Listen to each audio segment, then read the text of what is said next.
അങ്ങോട്ട് ചോദിച്ചിട്ട് വിളിക്കാം. ചെറുതായിട്ട് പെട്ടല്ലെങ്കിൽ കൊടുത്താൽ മതി. ആ ആ അങ്ങനത്തെ Bini, please mute. മ്യൂട്ട് ആക്കാമോ? ബിനി ചേച്ചി മ്യൂട്ട് ആക്കാമോ?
ജിഷ മാമിന്റെ ക്ലാസ് അല്ലേ?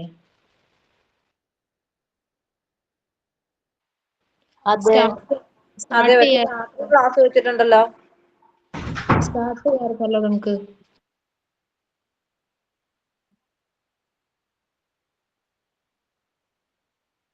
പ്രയർ ആരായിരുന്നു?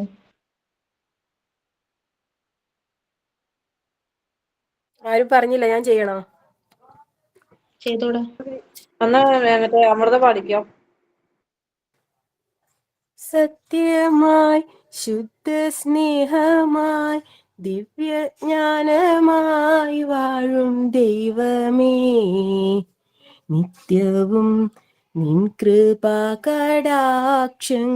ഏകണേ ഞങ്ങൾക്കെപ്പോഴും. പാരിലാലംബഹീനരായോരെ സേവിപ്പാൻ ശക്തി നൽകണം. സത്യധർമാദി സദ്ഗുണങ്ങളാൽ ജീവിതം ധന്യമാക്കണം. ബുദ്ധനും മഹാവിഷ്ണുവും യേശുക്രിസ്തുവും നബിയല്ലാഹും എല്ലാം ഏകമാണെന്ന വേദാന്തം ഞങ്ങളിൽ ദൃഢമാക്കണം. സത്യമായി ശുദ്ധ സ്നേഹമായി ദിവ്യജ്ഞാനമായി വാഴും ദൈവമേ, നിത്യവും നിൻ കൃപാകടാക്ഷങ്ങൾ ഏകണേ ഞങ്ങൾക്കെപ്പോഴും. ഏകണേ ഞങ്ങൾക്കെപ്പോഴും. Good morning all. Good morning. Thought ഞാൻ പറയാം.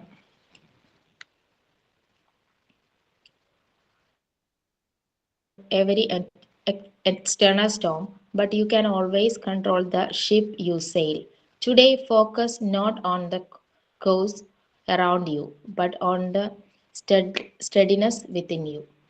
Good morning, all.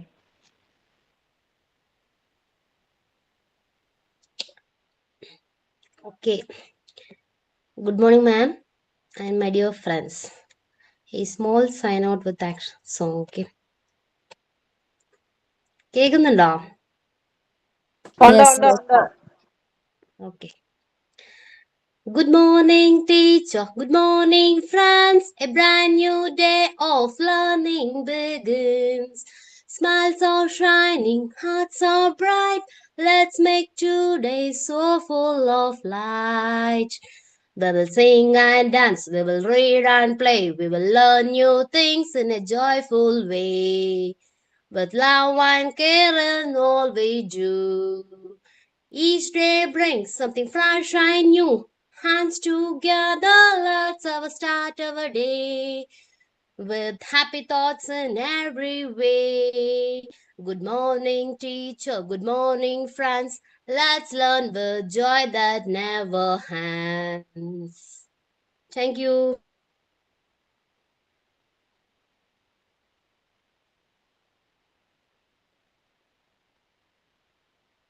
Good Good morning, morning, ma'am. ma'am. Good morning, ma'am. Good morning, ma'am. Ma'am, mute ഞാൻ mute പറയുന്നത് ആണ്. കേൾക്കുന്നില്ല മാം, മ്യൂട്ടാ. Okay, once again, good morning to all. It was very energetic. Meghna, it's your own creation. Yes, ma'am, little. Very good. Tone is highlighting actually that power.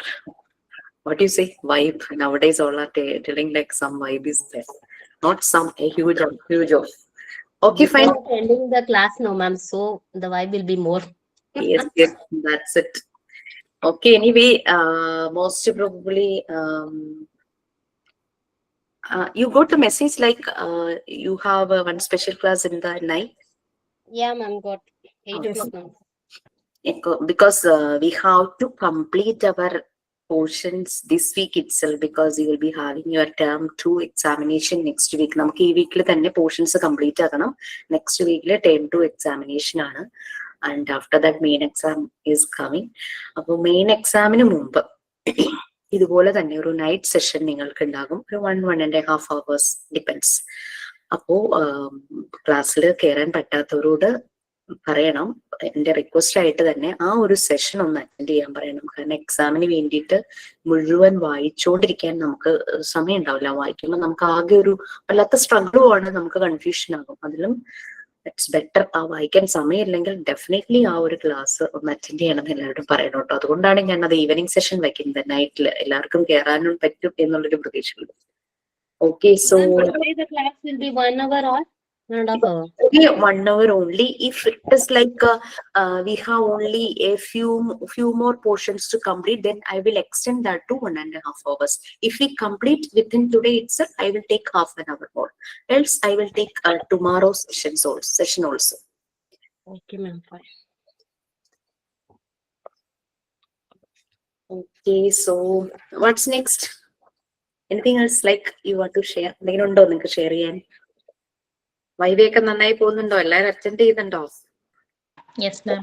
അടിച്ചിരിക്കരുത് കേട്ടോ, viva attend ചെയ്യൂ. Because അവിടെ നമ്മളാരും ഒന്നും ബുദ്ധിമുട്ടിക്കാൻ വേണ്ടിയിട്ടല്ല. Just ഈ Montessori method നിങ്ങളുടെ ഉള്ളിൽ എത്രത്തോളം കയറിയിട്ടുണ്ട് എന്ന് നമുക്കൊന്ന് അറിയാൻ വേണ്ടി തന്നെയാണ്. ഈവൻ റിട്ടൺ എക്സാമിനേഷനും അങ്ങനെ തന്നെയാണ്. ക്വസ്റ്റ്യൻസ് കാണുമ്പോൾ നിങ്ങൾക്ക് മനസ്സിലാവും. നമ്മളുടെ കുഞ്ഞുങ്ങൾ സ്കൂളിൽ പഠിക്കുമ്പോൾ അവർക്ക് വരുന്ന ക്വസ്റ്റ്യൻസ് കാണുമ്പോൾ നമ്മൾക്ക് തന്നെ വല്ലാത്ത ടെൻഷൻ തോന്നും. കാരണം അതുപോലെ ക്വസ്റ്റ്യൻ മനസ്സിലാക്കാൻ തന്നെ അവരെടുക്കും കുറെ സമയം. അതുപോലെ എന്തിനാ ഇങ്ങനെ കുഞ്ഞുങ്ങളെ ബുദ്ധിമുട്ടിക്കുന്നതെന്ന് ഞാൻ ഓർക്കും. അവർക്ക് ആ ഒരു കൺസെപ്റ്റ് അവരുടെ ഉള്ളിലേക്ക് കയറിയോ എന്ന് അറിയാനുള്ള ക്വസ്റ്റ്യൻസ് ഇട്ടാൽ പോരെ. എന്റെ മോന്റെ ഒരു ടീച്ചർ ഉണ്ടായിരുന്നു, പ്രത്യേകിച്ച് സോഷ്യൽ സയൻസ്. ആ സോഷ്യൽ സയൻസിൽ വരുന്ന ഒരു പ്രശ്നം എന്താന്ന് വെച്ച് കഴിഞ്ഞാല്, ഈ ടീച്ചർ ഇങ്ങനെ ഒട്ടും ഇമ്പോർട്ടന്റ് അല്ലാത്ത സെന്റൻസിൽ നിന്നൊക്കെ fill in the blanks question ചോദിക്കും. നമുക്കത് ഒന്ന് റിലേറ്റ് ചെയ്യാൻ പോലും പറ്റില്ല അതുപോലെ രീതിയിൽ. പിന്നെ എന്താന്ന് വെച്ചാൽ അത് ചിലതുണ്ടല്ലോ, അത് കാലാകാലങ്ങൾ കഴിയുമ്പോൾ അതിന് മാറ്റങ്ങൾ വരുന്ന രീതിയിലുള്ള ചില ടേംസ് ഒക്കെ ഉണ്ടാവും. അതിൽ നിന്ന് വരെ അവർ ക്വസ്റ്റ്യൻ ചോദിക്കും. പിന്നെ അതുപോലെ തന്നെ ഈ പേജിന്റെ ഒരു ബാക്കിലെ കോർണറിൽ എവിടെയെങ്കിലും ആയിട്ട് ഡു യു നോ എന്നൊക്കെ പറഞ്ഞിട്ട് ഒരു എക്സ്ട്രാ ഒരു അവയർനെസ് കൊടുക്കുന്ന ഒരു പോർഷൻ ഇല്ലേ, അതിന്റെ ഉള്ളിൽ നിന്നൊക്കെ അവര് ക്വസ്റ്റ്യൻ ഇങ്ങനെ ചോദിക്കും.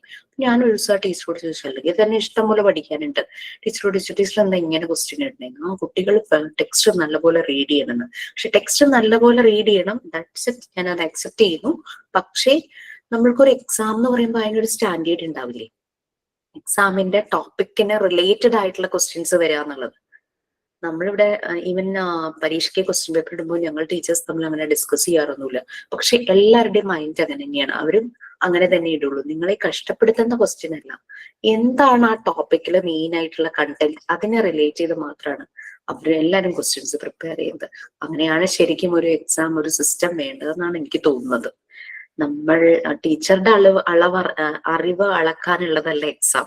കുട്ടിയുടെ അറിവ് എത്രത്തോളം അവനിൽ ഉണ്ടെന്ന് മനസ്സിലാക്കാനുള്ളതാണ് എക്സാമിന്റെ ക്രൈറ്റീരിയ. അത് തന്നെയാണ് അതിന്റെ ഒരു ക്വാളിറ്റി എന്ന് പറയുന്നത്. അത് തന്നെയായിരിക്കും. ഓക്കെ, നമുക്കത് പറയാം, സജഷൻസ് കൊടുക്കാം എന്നല്ലാതെ വേറെ ഒന്നും പറ്റില്ലല്ലോ. Okay fine. ഇനി എന്തെങ്കിലും ഉണ്ടോ? ഓർഡേഴ്സ് നമുക്ക് ക്ലാസ്സിലേക്ക് പോവാം. Yes please. ഓക്കെ, സോ നമ്മൾ എവിടെയായിരുന്നു? ടേംസ് ആയിരുന്നു, 7th യൂണിറ്റ് ആയിരുന്നു. നമ്മളിപ്പോ സെൽഫ് കൺസ്ട്രക്ഷൻ എടുത്തോണ്ടിരിക്കുന്നത് മാം. അപ്പൊ അത് തീർന്നിട്ടില്ല, നമ്മളെ ചാപ്റ്റർ തീർന്നിട്ടില്ല. ആണ് എടുക്കുന്നത് മാം. സെൽഫ് കൺസ്ട്രക്ഷൻ തീർന്നതല്ലേ? Montessori times ma'am. 10th chapter ma'am, Montessori times. Yes. അതിൽ നെബുല പറഞ്ഞു. Okay, I am asking 4th unit കഴിഞ്ഞോ? യെസ് മാം, കഴിഞ്ഞിരുന്നു. അതിലൊരു സെഷൻ സെൻസിറ്റീവ് പീരീഡ് നമ്മൾ കുട്ടികൾ എടുത്തായിരുന്നു. അതിലേക്ക് പേര് മാറുന്നതെന്ന് തോന്നുന്നു മാം. നെബുല വരെ, സോറി, ഞാൻ സെൽഫ് കൺസ്ട്രക്ഷൻ ഇപ്പൊ നിൽക്കാന്ന് വിചാരിച്ചു, അതുകൊണ്ടാണ് ഞാൻ ചോദിച്ചത്. ഓക്കെ, അപ്പൊ നെബുല ടേംസ് എന്നുള്ള ചാപ്റ്റർ കഴിഞ്ഞു കഴിഞ്ഞാൽ നമുക്ക് നേരെ 7th യൂണിറ്റിലേക്ക് പോകാം. സോ എനിക്ക് തോന്നുന്നു ഇന്ന് നൈറ്റ് സെഷനും നാളത്തെ സെഷനും കൂടെ ഉണ്ടെങ്കിലേ തീരുള്ളൂ. അപ്പൊ ചിലപ്പോൾ നൈറ്റ് സെഷൻ ഞാനൊരു നിങ്ങൾ ഓക്കെ ആണെങ്കിൽ ഞാനൊരു ½ an hour കൂടെ എക്സ്റ്റെൻഡ് ചെയ്തെടുക്കും കേട്ടോ. കാരണം 7 യൂണിറ്റ് ഒന്ന് കഴിയാൻ ഇച്ചിരി താമസം എടുക്കും. Okay fine. സോ ഞാനതൊന്ന് ഷെയർ ചെയ്യാം.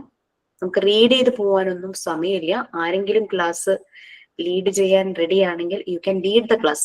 ബട്ട് റീഡ് ചെയ്ത് സെന്റൻസ് പോകാനുള്ളതല്ല, ജസ്റ്റ് കണ്ടന്റ് ഒന്ന് പറയാൻ രീതിയിൽ ആരെങ്കിലും ഉണ്ടെങ്കിൽ പ്ലീസ്. കുഴപ്പമില്ല. മാം തന്നെ തുടങ്ങിക്കോ തോന്നി. ഇത് കുറച്ച് ടഫായിട്ട് കുറച്ച് കൺഫ്യൂസിങ് ആയ സെക്ഷൻ ആണ്. അത് കാരണം നമുക്ക് വായിച്ചിട്ട് അങ്ങനെ ഒന്നും ക്യാച്ച് ചെയ്യാൻ പറ്റുന്നില്ല. Okay, no problem.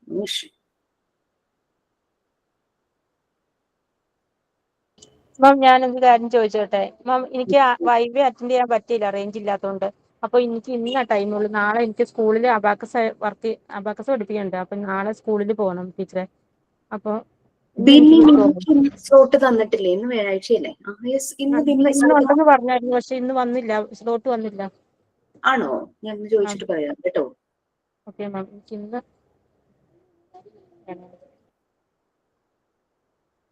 Thank you ma'am.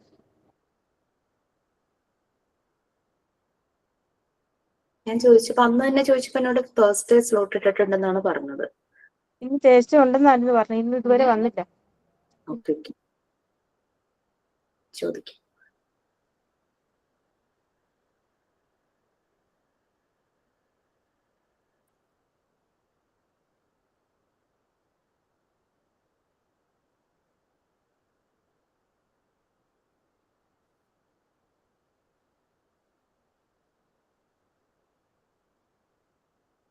Okay, ഇത് ക്ലാസ് കാണാതെ നമ്മൾ വെറുതെ വായിച്ചു പോയാൽ നമുക്ക് ഒട്ടും എന്താ ഇതെന്നൊരു ഐഡിയ കിട്ടില്ല. കാരണം ഇതിൽ കുറെ ആവശ്യമില്ലാത്തതെന്ന് പറയുന്നില്ല, നമ്മൾക്ക് മനസ്സിലാകാൻ വേണ്ടിയിട്ടാണ്. സയൻസുമായിട്ട് കണക്ട് ചെയ്ത് ഫിസിക്സ് അങ്ങനെയൊക്കെ കണക്ട് ചെയ്ത് കുറച്ച് കാര്യങ്ങൾ പറയുന്നുണ്ട്. ഒരു സെക്കൻഡ്, ഞാൻ എടുക്കട്ടെ. Ma'am, just brief the important things only, ma'am. So, yes.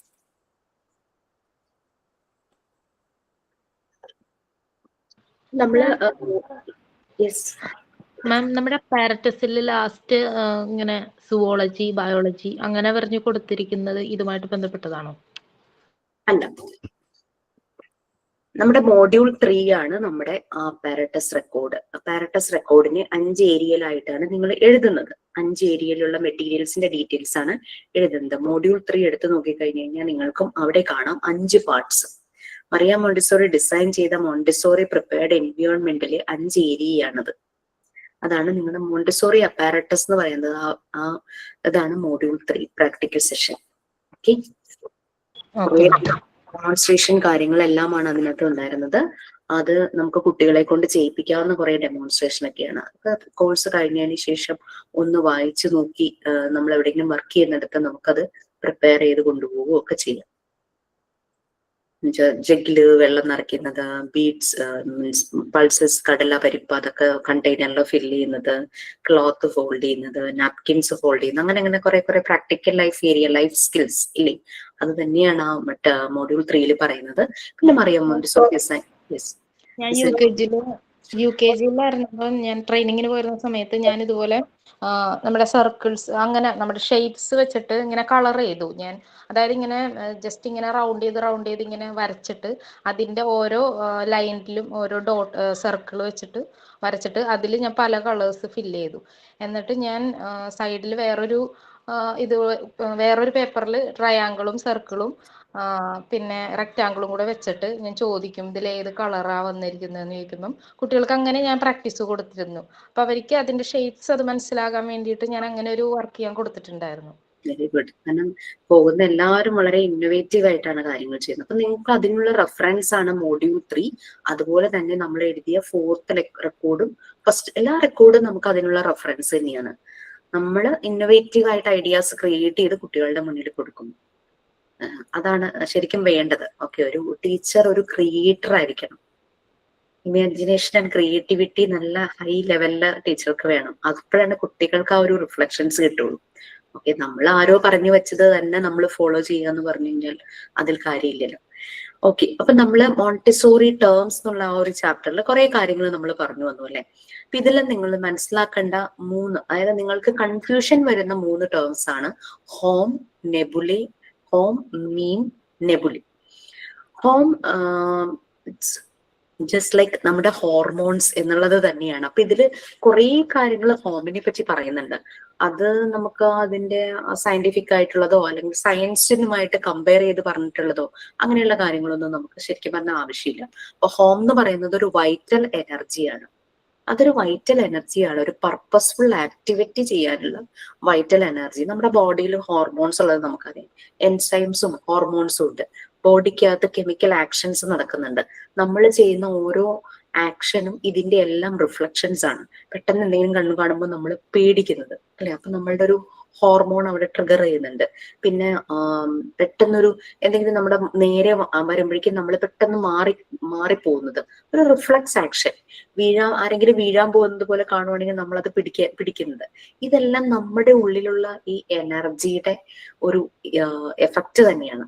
അപ്പൊ ഹോം എന്ന് പറയുന്നത് ഒരു വൈറ്റൽ എനർജിയാണ്, ഒരു പർപ്പസീവ് ആക്ടിവിറ്റിക്ക് വേണ്ടിയിട്ട്. അപ്പൊ ഒരു പർപ്പസ്ഫുൾ ആക്ടിവിറ്റിക്ക് വേണ്ടിയിട്ട് നമ്മുടെ ഉള്ളിൽ ഒരു എനർജി ഉണ്ടെങ്കിൽ ആ എനർജി പോസിറ്റീവ് ആയിരിക്കും അല്ലെ. ശരിയായ ഒരു പർപ്പസിന് വേണ്ടിയിട്ടുള്ള ഒരു എനർജി എന്ന് പറഞ്ഞു കഴിഞ്ഞാൽ ആണ് ഹോം. പക്ഷേ ഈ എനർജി നെഗറ്റീവും ആകാം, ഡിസോർഡർ ആയിട്ട് ചിലപ്പോ ഈ എനർജി കിടക്കാം ആളുകളിൽ. അപ്പോ ഇങ്ങനെയുള്ള നെഗറ്റീവ് എനർജീനെ വഴിതിരിച്ചു വിട്ട് പോസിറ്റീവ് തിങ്സിലേക്ക് നമുക്ക് ഡീവിയേറ്റ് ചെയ്യിക്കുക എന്നുള്ളതാണ് നമ്മൾ ചെയ്യേണ്ടത്. കുഞ്ഞുങ്ങളിൽ ഇത് ഡിസോർഡർ ആയിട്ട് ചിലപ്പോൾ കിടക്കാം. അവർക്ക് ഭയങ്കര പോസിറ്റീവ് തന്നെ ആവണമെന്നില്ല. അവർ ചെയ്യുന്ന ആക്ഷൻസ് എന്താണെന്ന് ചിലപ്പോൾ അവർക്ക് മനസ്സിലാവില്ല. അവരിപ്പോ ഫ്രണ്ട്സുമായിട്ട് കളിക്കുമ്പോൾ വെറുതെ കളിക്കുന്നതിനൊപ്പമായിരിക്കും അടുത്ത് നിൽക്കുന്ന കുട്ടിയെ അതൊക്കെ ഒന്ന് പുഷ് ചെയ്യുന്നത്. അവൻ വീഴണം എന്നുദ്ദേശിച്ചായിരിക്കില്ല ചെയ്യുന്നത്. ആ കളിയുടെ ഒരു ഇതിൽ സ്പിരിറ്റിൽ അങ്ങ് തട്ടും പിടിക്കുമ്പോഴായിരിക്കും ആ കുട്ടി വീണു പോകുന്നത്. അപ്പൊ നമ്മൾ കുട്ടിയുടെ അടുത്ത് നീ എന്താ ചെയ്തേന്ന് ചോദിക്കുമ്പോൾ കുഞ്ഞി പറയും എനിക്ക് അറിയില്ല എന്നേ പറയുള്ളൂ. അപ്പം അടുത്ത ഒരു കമന്റ് നമ്മളേന്ന് വരുന്നതാണ്, ഷൗട്ട് ചെയ്തുകൊണ്ട് കള്ളം പറയുന്നു എന്നുള്ള രീതിയിൽ. പക്ഷെ കുട്ടി അറിയാതെ സംഭവിക്കുന്നതായിരിക്കാം മോസ്റ്റ് പ്രോബബ്ലി. അത് അറിഞ്ഞുകൊണ്ട് ചെയ്യുന്നതാവില്ല, എല്ലാ കേസസും അല്ല കേട്ടോ, ഇന്റൻഷനലി ചെയ്യുന്നതാവില്ല. അതാണ് ഈ ഐ ഡോണ്ട് നോ എന്നുള്ള ഒരു ആൻസർ അവരിൽ നിന്ന് വരുന്നത്. അപ്പം ഇവരുടെ ഈ ഒരു എനർജി ഇത് ചിലപ്പോൾ ഡിസോർഡർ ആയിട്ട് ഒരു ക്രൗഡ് പാറ്റേണിലൊക്കെ കിടക്കും. അതിനെ ശരിയായ രീതിയിൽ ഡീവിയേറ്റ് ചെയ്യിക്കുക എന്നുള്ളതാണ് നമ്മളുടെ responsibility. As A parent, as A teacher നമ്മളത് ചെയ്യണം. ഒരു അഡൾട്ട് എന്നുള്ള രീതിയിൽ നമ്മളത് മനസ്സിലാക്കണം. കുഞ്ഞുങ്ങളിലെ ഈ ഹോം, ഈ വൈറ്റൽ എനർജി അതിനെ ഒരു പർപ്പസ്ഫുൾ ആക്ടിവിറ്റിയിലേക്ക് ഡീവിയേറ്റ് ചെയ്ത് കൊടുക്കേണ്ടതുണ്ട്. നമുക്കുള്ളൊരു എനർജി ഉണ്ടെങ്കിൽ നമുക്കറിയാം ഓരോരോ ആക്ഷൻസിലും ആ എനർജി എത്രത്തോളം എക്സേർട്ട് ചെയ്യണം, എത്രത്തോളം നമ്മൾ കൊടുക്കണം എന്നുള്ളത് നമ്മൾക്കറിയാം അല്ലെ. ഇപ്പൊ ഒരു ടേബിൾ പുഷ് ചെയ്യാൻ നമുക്കറിയാം എത്ര ഫോഴ്സ് കൊടുത്താലാണ് ആ ടേബിൾ മുന്നോട്ട് പോവുക എന്നുള്ളത്. എന്തെങ്കിലും ഒന്ന് ലിഫ്റ്റ് ചെയ്യാൻ ഒരു weightless. So as an adult നമുക്കറിയാം how much energy should be needed for different purposes. പല പർപ്പസസിനും എത്രത്തോളം എനർജി വേണം നമുക്ക്. പക്ഷെ കുട്ടികൾക്ക് അത് അറിയില്ല. അവരവരുടെ മാക്സിമം എഫേർട്ട് എടുത്തായിരിക്കും ചെയ്യുക. അപ്പൊ ഇതിനനുസരിച്ച് അവരെ ഡീവിയേറ്റ് ചെയ്യുക, ആ പോസിറ്റീവ് സൈഡിലേക്ക് ആ എനർജി ആക്കുക എന്നുള്ളതാണ് നമ്മൾ ചെയ്യുന്നത്. ഇത് തന്നെയാണ് നിങ്ങൾ നോർമലൈസേഷൻ ആൻഡ് ഡീവിയേഷനിലും മനസ്സിലാക്കിയിട്ടുള്ളത്. അപ്പൊ ഇവിടെ ഹോമിന്റെ കാര്യത്തിൽ ആ ഒരു കാര്യമാണ്, it's a vital energy for to do any purposive activity. Okay, പിന്നെ നമ്മൾ പറഞ്ഞിരുന്നു അനിമൽസും ഹ്യൂമൻസിന്റെയും ഡിഫറൻസ് ഒക്കെ നമ്മൾ പറഞ്ഞു പോയിട്ടുണ്ടായിരുന്നു അല്ലെ. അനിമൽസിന് ശരിക്കും തന്നെ അവർ കേപ്പബിൾ ആണ്. ഓക്കെ, അപ്പൊ നമുക്ക് ഈ ഒരു എനർജി ഉണ്ട്, പക്ഷെ നമ്മൾക്ക് അറിയില്ല എപ്പ ചെയ്യണം എന്നുള്ളത് അറിയില്ല. നമ്മൾ ആരെങ്കിലും ഒന്ന് റിമൈൻഡ് ചെയ്യാനുണ്ടാവണം അല്ലെ, നമ്മളെ ഒന്ന് റിമൈൻഡ് ചെയ്യിക്കണം ഈ ഒരു കാര്യം. Yes, you can do this, നിനക്ക് ആ ഒരു കഴിവുണ്ട്, you have to do this and you can do this എന്ന് പറഞ്ഞിട്ട് നമ്മളെ ട്രിഗർ ചെയ്യുന്ന എന്തെങ്കിലും ഉണ്ടാകണം. Okay, fine. Next neem. Neem എന്ന് പറയുന്നത് ഒരു മെമ്മറിയാണ്. നീം എന്ന് പറയുന്നത് ഒരു ജനറ്റിക് മെമ്മറിയാണ്. നമുക്കത് 3 വയസ്സ് വരെ അൺകോൺഷ്യസ് ആയിരിക്കും ആ മെമ്മറി. ആഫ്റ്റർ 3 ഇയേഴ്സ് അത് കോൺഷ്യസ് സ്റ്റേജിലേക്ക് പോകുന്നു. ഇതൊരു സ്പെഷ്യൽ ടൈപ്പ് ഓഫ് മെമ്മറിയാണ്. ജനറ്റിക് മെമ്മറിയാണ്, സ്പെഷ്യൽ ടൈപ്പ് ഓഫ് മെമ്മറിയാണ്. അത് ചുറ്റും കാണുന്നതെല്ലാം അബ്സോർബ് ചെയ്ത് സ്റ്റോർ ചെയ്യുന്നു. കുട്ടിയുടെ മനസ്സ് അബ്സോർബൻ മൈൻഡാന്ന് നമുക്കറിയാം. സ്റ്റോർ ചെയ്യുന്നു. എന്താണോ കുട്ടി ലോകത്ത്, അവൻ കാണുന്ന ലോകത്ത് എന്തൊക്കെയുണ്ടോ, എന്തൊക്കെ കേൾക്കുന്നു, എന്തൊക്കെ മനസ്സിലാക്കുന്നു, അത് മുഴുവനും അവൻ സ്റ്റോർ ചെയ്യുന്നത് ഈ ഒരു സ്റ്റോർ ചെയ്യുന്ന ഒരു മെമ്മറിയാണ് നീം എന്ന് പറയുന്നത്. അതെങ്ങനെ മാം 3 വയസ്സ് വരെ അൺകോൺഷ്യസ് ആകുമ്പോ ഓർമ്മയുണ്ടാവില്ലേ? 3 വയസ്സ് വരെ ഇല്ല, ഓർമ്മയുണ്ടാവില്ല. ജസ്റ്റ് നമ്മളെ തന്നെ ഒന്ന് ആലോചിച്ചു നോക്കൂ. 3 വയസ്സിന് താഴെയുള്ള എന്തെങ്കിലും കാര്യങ്ങൾ ഓർമ്മയുണ്ടോ? അങ്ങനെ ഓർമ്മയുള്ളത് റെയർ കേസ് ഉണ്ടോ? അങ്ങനെ ഓർമ്മയുണ്ടെങ്കിൽ അവർക്ക് ഐക്യം ഇച്ചിരി കൂടുതലായിരിക്കും. എന്റെ ഹസ്ബൻഡിന് ഓർമ്മയുണ്ട്, 2 വയസ്സ് 2.25 വയസ്സിന് സംഭവിച്ചതൊക്കെ എപ്പോഴും ഇരുന്ന് പറയും ചില കാര്യങ്ങൾ. എനിക്ക് ഓർമ്മയുണ്ട്, പക്ഷെ അത്ര ഐക്യമുണ്ടെന്ന് എനിക്ക് തോന്നിയിട്ടില്ല. സുരഭി അറിയുന്നില്ല, സുരഭിയുടെ എന്താ പറയാ അതെ മാം, എനിക്ക് ഓർമ്മയുണ്ട്. എനിക്ക് 2.25 വയസ്സുള്ളപ്പോ എന്റെ അനിയത്തി ജനിച്ചത്, കൊണ്ടുവന്നതും ഞാൻ ഉമ്മ കൊടുക്കുന്നതൊക്കെ എനിക്ക് ഇപ്പോഴും ഓർമ്മയുണ്ട്. സോ നമ്മുടെ ക്ലാസ്സിൽ കുറെ ഐക്യു ഉള്ളവർ കുറെ പേരുണ്ടാവും അല്ലേ? എനിക്ക് ഓർമ്മയില്ല കേട്ടോ. എനിക്കൊന്നും ഇപ്പത്തെ കാര്യം തന്നെ ശരിക്കും ഓർമ്മയില്ല മാം. ഇപ്പൊ നടക്കുന്ന തന്നെ മറന്നുപോയിരിക്കും. അത് ഷോർട്ട് ടേം മെമ്മറി ആണല്ലോ. അത് ഇറ്റ്സ് ഹാപ്പൻസ് എന്ന് വെച്ചാൽ നമ്മള് അത്രത്തോളം വേറെ പലതിനെയും ഡിപ്പെൻഡ് ചെയ്യുന്നതുകൊണ്ടാണ് പലപ്പോഴും അലാം വെക്കുന്നു, റിമൈൻഡർ വെക്കുന്നു. അങ്ങനെ വെക്കുമ്പോൾ നമ്മൾ യൂസ് ചെയ്യുന്നില്ല നമ്മളുടെ കഴിവ്. അതുകൊണ്ടാണ് നമ്മള് അത്രയും പണ്ടത്തെ ആൾക്കാർ അങ്ങനെയല്ലല്ലോ, അവർ യൂസ് ചെയ്ത് മുഴുവനും അവരുടെ ഷാർപ്പായിട്ടുള്ള സെൻസസ് ആയിരുന്നു. നമ്മൾ അത്രയും യൂസ് ചെയ്യുന്നില്ല. എല്ലാത്തിനും ഓരോരോ എക്യുപ്മെന്റ്സ് വരെ ഉണ്ട്. അതാണ്. ഞാൻ എന്തെങ്കിലും കാര്യം ആലോചിച്ച് നിൽക്കുമ്പം പെട്ടെന്ന് മറന്നുപോകും. ഇപ്പൊ ചിലപ്പോ ഞാൻ ആ മുറിയിലോട്ട് പോകുമ്പോഴായിരിക്കും ഓർക്കുന്നത്. എന്നിട്ട് ഞാൻ മറന്നുപോയത് എന്താണെന്നറിയാൻ വേണ്ടിയിട്ട് വീണ്ടും തിരിച്ച് റിട്ടേൺ പോയി അവിടെ പോയി നിന്ന് നിൽക്കുമ്പോൾ എന്തിനാ ഫ്രിഡ്ജ് തുറന്നേന്ന് ഓർമ്മയുണ്ടാവില്ല. സംഭവിക്കുന്ന ഓക്കെ. സോ അപ്പൊ നെയിം അല്ല, അങ്ങനെയാണ് ശരിക്കും 3 ഇയേഴ്സ് വരെ നമ്മൾ അൺകോൺഷ്യസ്. പക്ഷെ ഈ അൺകോൺഷ്യസ് ആണെങ്കിലും ആ സമയത്ത് സംഭവിച്ച കാര്യങ്ങൾ നമ്മുടെ സബ് കോൺഷ്യസ് മൈൻഡിൽ ഇങ്ങനെ സ്റ്റോർ ചെയ്ത് വെച്ചിരിക്കുക. നമ്മൾ ഉറങ്ങുന്ന സമയത്ത് ഇദ്ദേഹം ഈ മെമ്മറി വർക്ക്ഔട്ട് ആവും. അതാണ് ഒരു തലയും വാലും ഇല്ലാത്ത സ്വപ്നങ്ങളൊക്കെ നമ്മൾ കാണുന്നത്. അപ്പൊ അതുകൊണ്ട് ചെറിയ പ്രായത്തിലും, ഏത് പ്രായമാണെങ്കിലും, ഈവൻ കുട്ടി അമ്മയുടെ വോമ്പിലായിരിക്കുന്ന സമയം തുടങ്ങി കുട്ടിക്ക് നല്ല ഒരു അറ്റ്മോസ്ഫിയർ തന്നെ, അമ്മ നല്ലൊരു അറ്റ്മോസ്ഫിയറിലൂടെ തന്നെ കടന്നു പോകണം. ഈവൻ അതിനു മുന്നേ സ്റ്റഡീസ് പറയുന്നുണ്ട്, ആ കുഞ്ഞിന് വേണ്ടിയിട്ട് പാരന്റ്സ് ആലോചിക്കുന്ന സമയം തുടങ്ങി ആയിരിക്കണം എന്നാണ് ഇപ്പൊ പറയുന്നത്. അതെല്ലാം ഇറ്റ്സ് എ മാറ്റർ. ഓക്കെ, അങ്ങനെ തന്നെയാണ് പറയുന്നത്. ഓക്കെ, അപ്പൊ അത് സബ് കോൺഷ്യസ് മൈൻഡ് ഉണ്ടാവും. നമ്മൾ ഉറങ്ങുമ്പോൾ നമ്മുടെ കോൺഷ്യസ് മൈൻഡ് റെസ്റ്റ് ആയിരിക്കും. പക്ഷെ ഉറങ്ങുമ്പോൾ നമ്മളുടെ ഈ സബ് കോൺഷ്യസ് മൈൻഡിലുള്ള കാര്യങ്ങൾ വർക്ക് ചെയ്യാനായിട്ട് തുടങ്ങും. 24 hours കിടന്ന് വർക്ക് ചെയ്യുന്നതാണ് നമ്മുടെ ഈ ഒരു അൺകോൺഷ്യസ് ആയിട്ട് വരുന്ന ആ മെമ്മറി എന്ന് പറയുന്നത്. അപ്പൊ അതുകൊണ്ടാണ് ഹിപ്നോട്ടിസം, അതിന്റെ സയന്റിഫിക് ആയിട്ടുള്ള കാര്യം പറയാൻ എനിക്കറിയില്ല കേട്ടോ എത്രത്തോളം സയന്റിഫിക് ആണെന്ന്. പക്ഷെ റിസൾട്ടും പറയുന്നുണ്ട്. നമ്മൾ ഉറക്കിയതിന് ശേഷം, കാരണം ഉറങ്ങുമ്പോൾ പണിയെടുക്കുന്ന വേറൊരാളുണ്ടല്ലോ, അവിടെ നിന്നാണ് ഇവർക്ക് കാര്യങ്ങൾ തിരഞ്ഞെടുക്കേണ്ടത്. അങ്ങനെ ഉറക്കിയതിന് ശേഷം ട്രീറ്റ്മെന്റ് ചെയ്യുന്ന ഒരു രീതിയൊക്കെ ഉണ്ടല്ലോ ഹിപ്നോട്ടിസത്തിന്. ഓക്കെ, നീം ഒരു സ്പെഷ്യൽ ടൈപ്പ് മെമ്മറിയാണ്. നീമിന് 2 ഫോംസ് ഉണ്ട്. 2 kinds ഓഫ് നീം എന്നാണ് പറയുന്നത്. അത് ഒന്ന് ഫിസിക്കൽ കൈൻഡ്, അതായത് പിന്നെ എല്ലാ ലൈഫ് ഫോംസിലും, അതായത് ജീവനുള്ള എല്ലാത്തിലും ഈ നീം ഉണ്ടെന്നാണ് പറയുന്നത്. അതുകൊണ്ടാണ് അവരുടെ റീപ്രൊഡക്ഷൻ നടക്കുന്നത്. ചെടിയാണെങ്കിലും അനിമൽസ് ആണെങ്കിലും ഹ്യൂമൻ ബീയിങ് ആണെങ്കിലും ആ ഒരു റീപ്രൊഡക്ഷന്റെ കാര്യം അതാണെന്നാണ് പറയുന്നത്, ആ ഒരു മെമ്മറി. അപ്പം പിന്നെ സൈക്കിക് നെയിമാണ് അടുത്തതുള്ളത്, വെച്ചാൽ മനസ്സുമായിട്ട് കണക്റ്റഡ് ആയിട്ടുള്ളത്. ഇത് അനിമൽസിൽ നിന്ന് മനുഷ്യന് വ്യത്യാസമാണ്, പ്ലാന്റിന് അതില്ല. അപ്പൊ ഈ സൈക്കിക് നെയിം എന്ന് പറയുന്നത് അനിമൽസിന് ഇൻബോൺ പാറ്റേൺസ് ആണ്. അതാണ് അവര് ജനിക്കുമ്പോ തന്നെ എല്ലാ കാര്യങ്ങളും തന്നെത്താനെ ചെയ്യുന്നത്. കാരണം അവർക്ക് ആ റിഫ്ലക്ഷൻസ് ഉണ്ട്, അപ്പോഴേ തന്നെയുണ്ട്.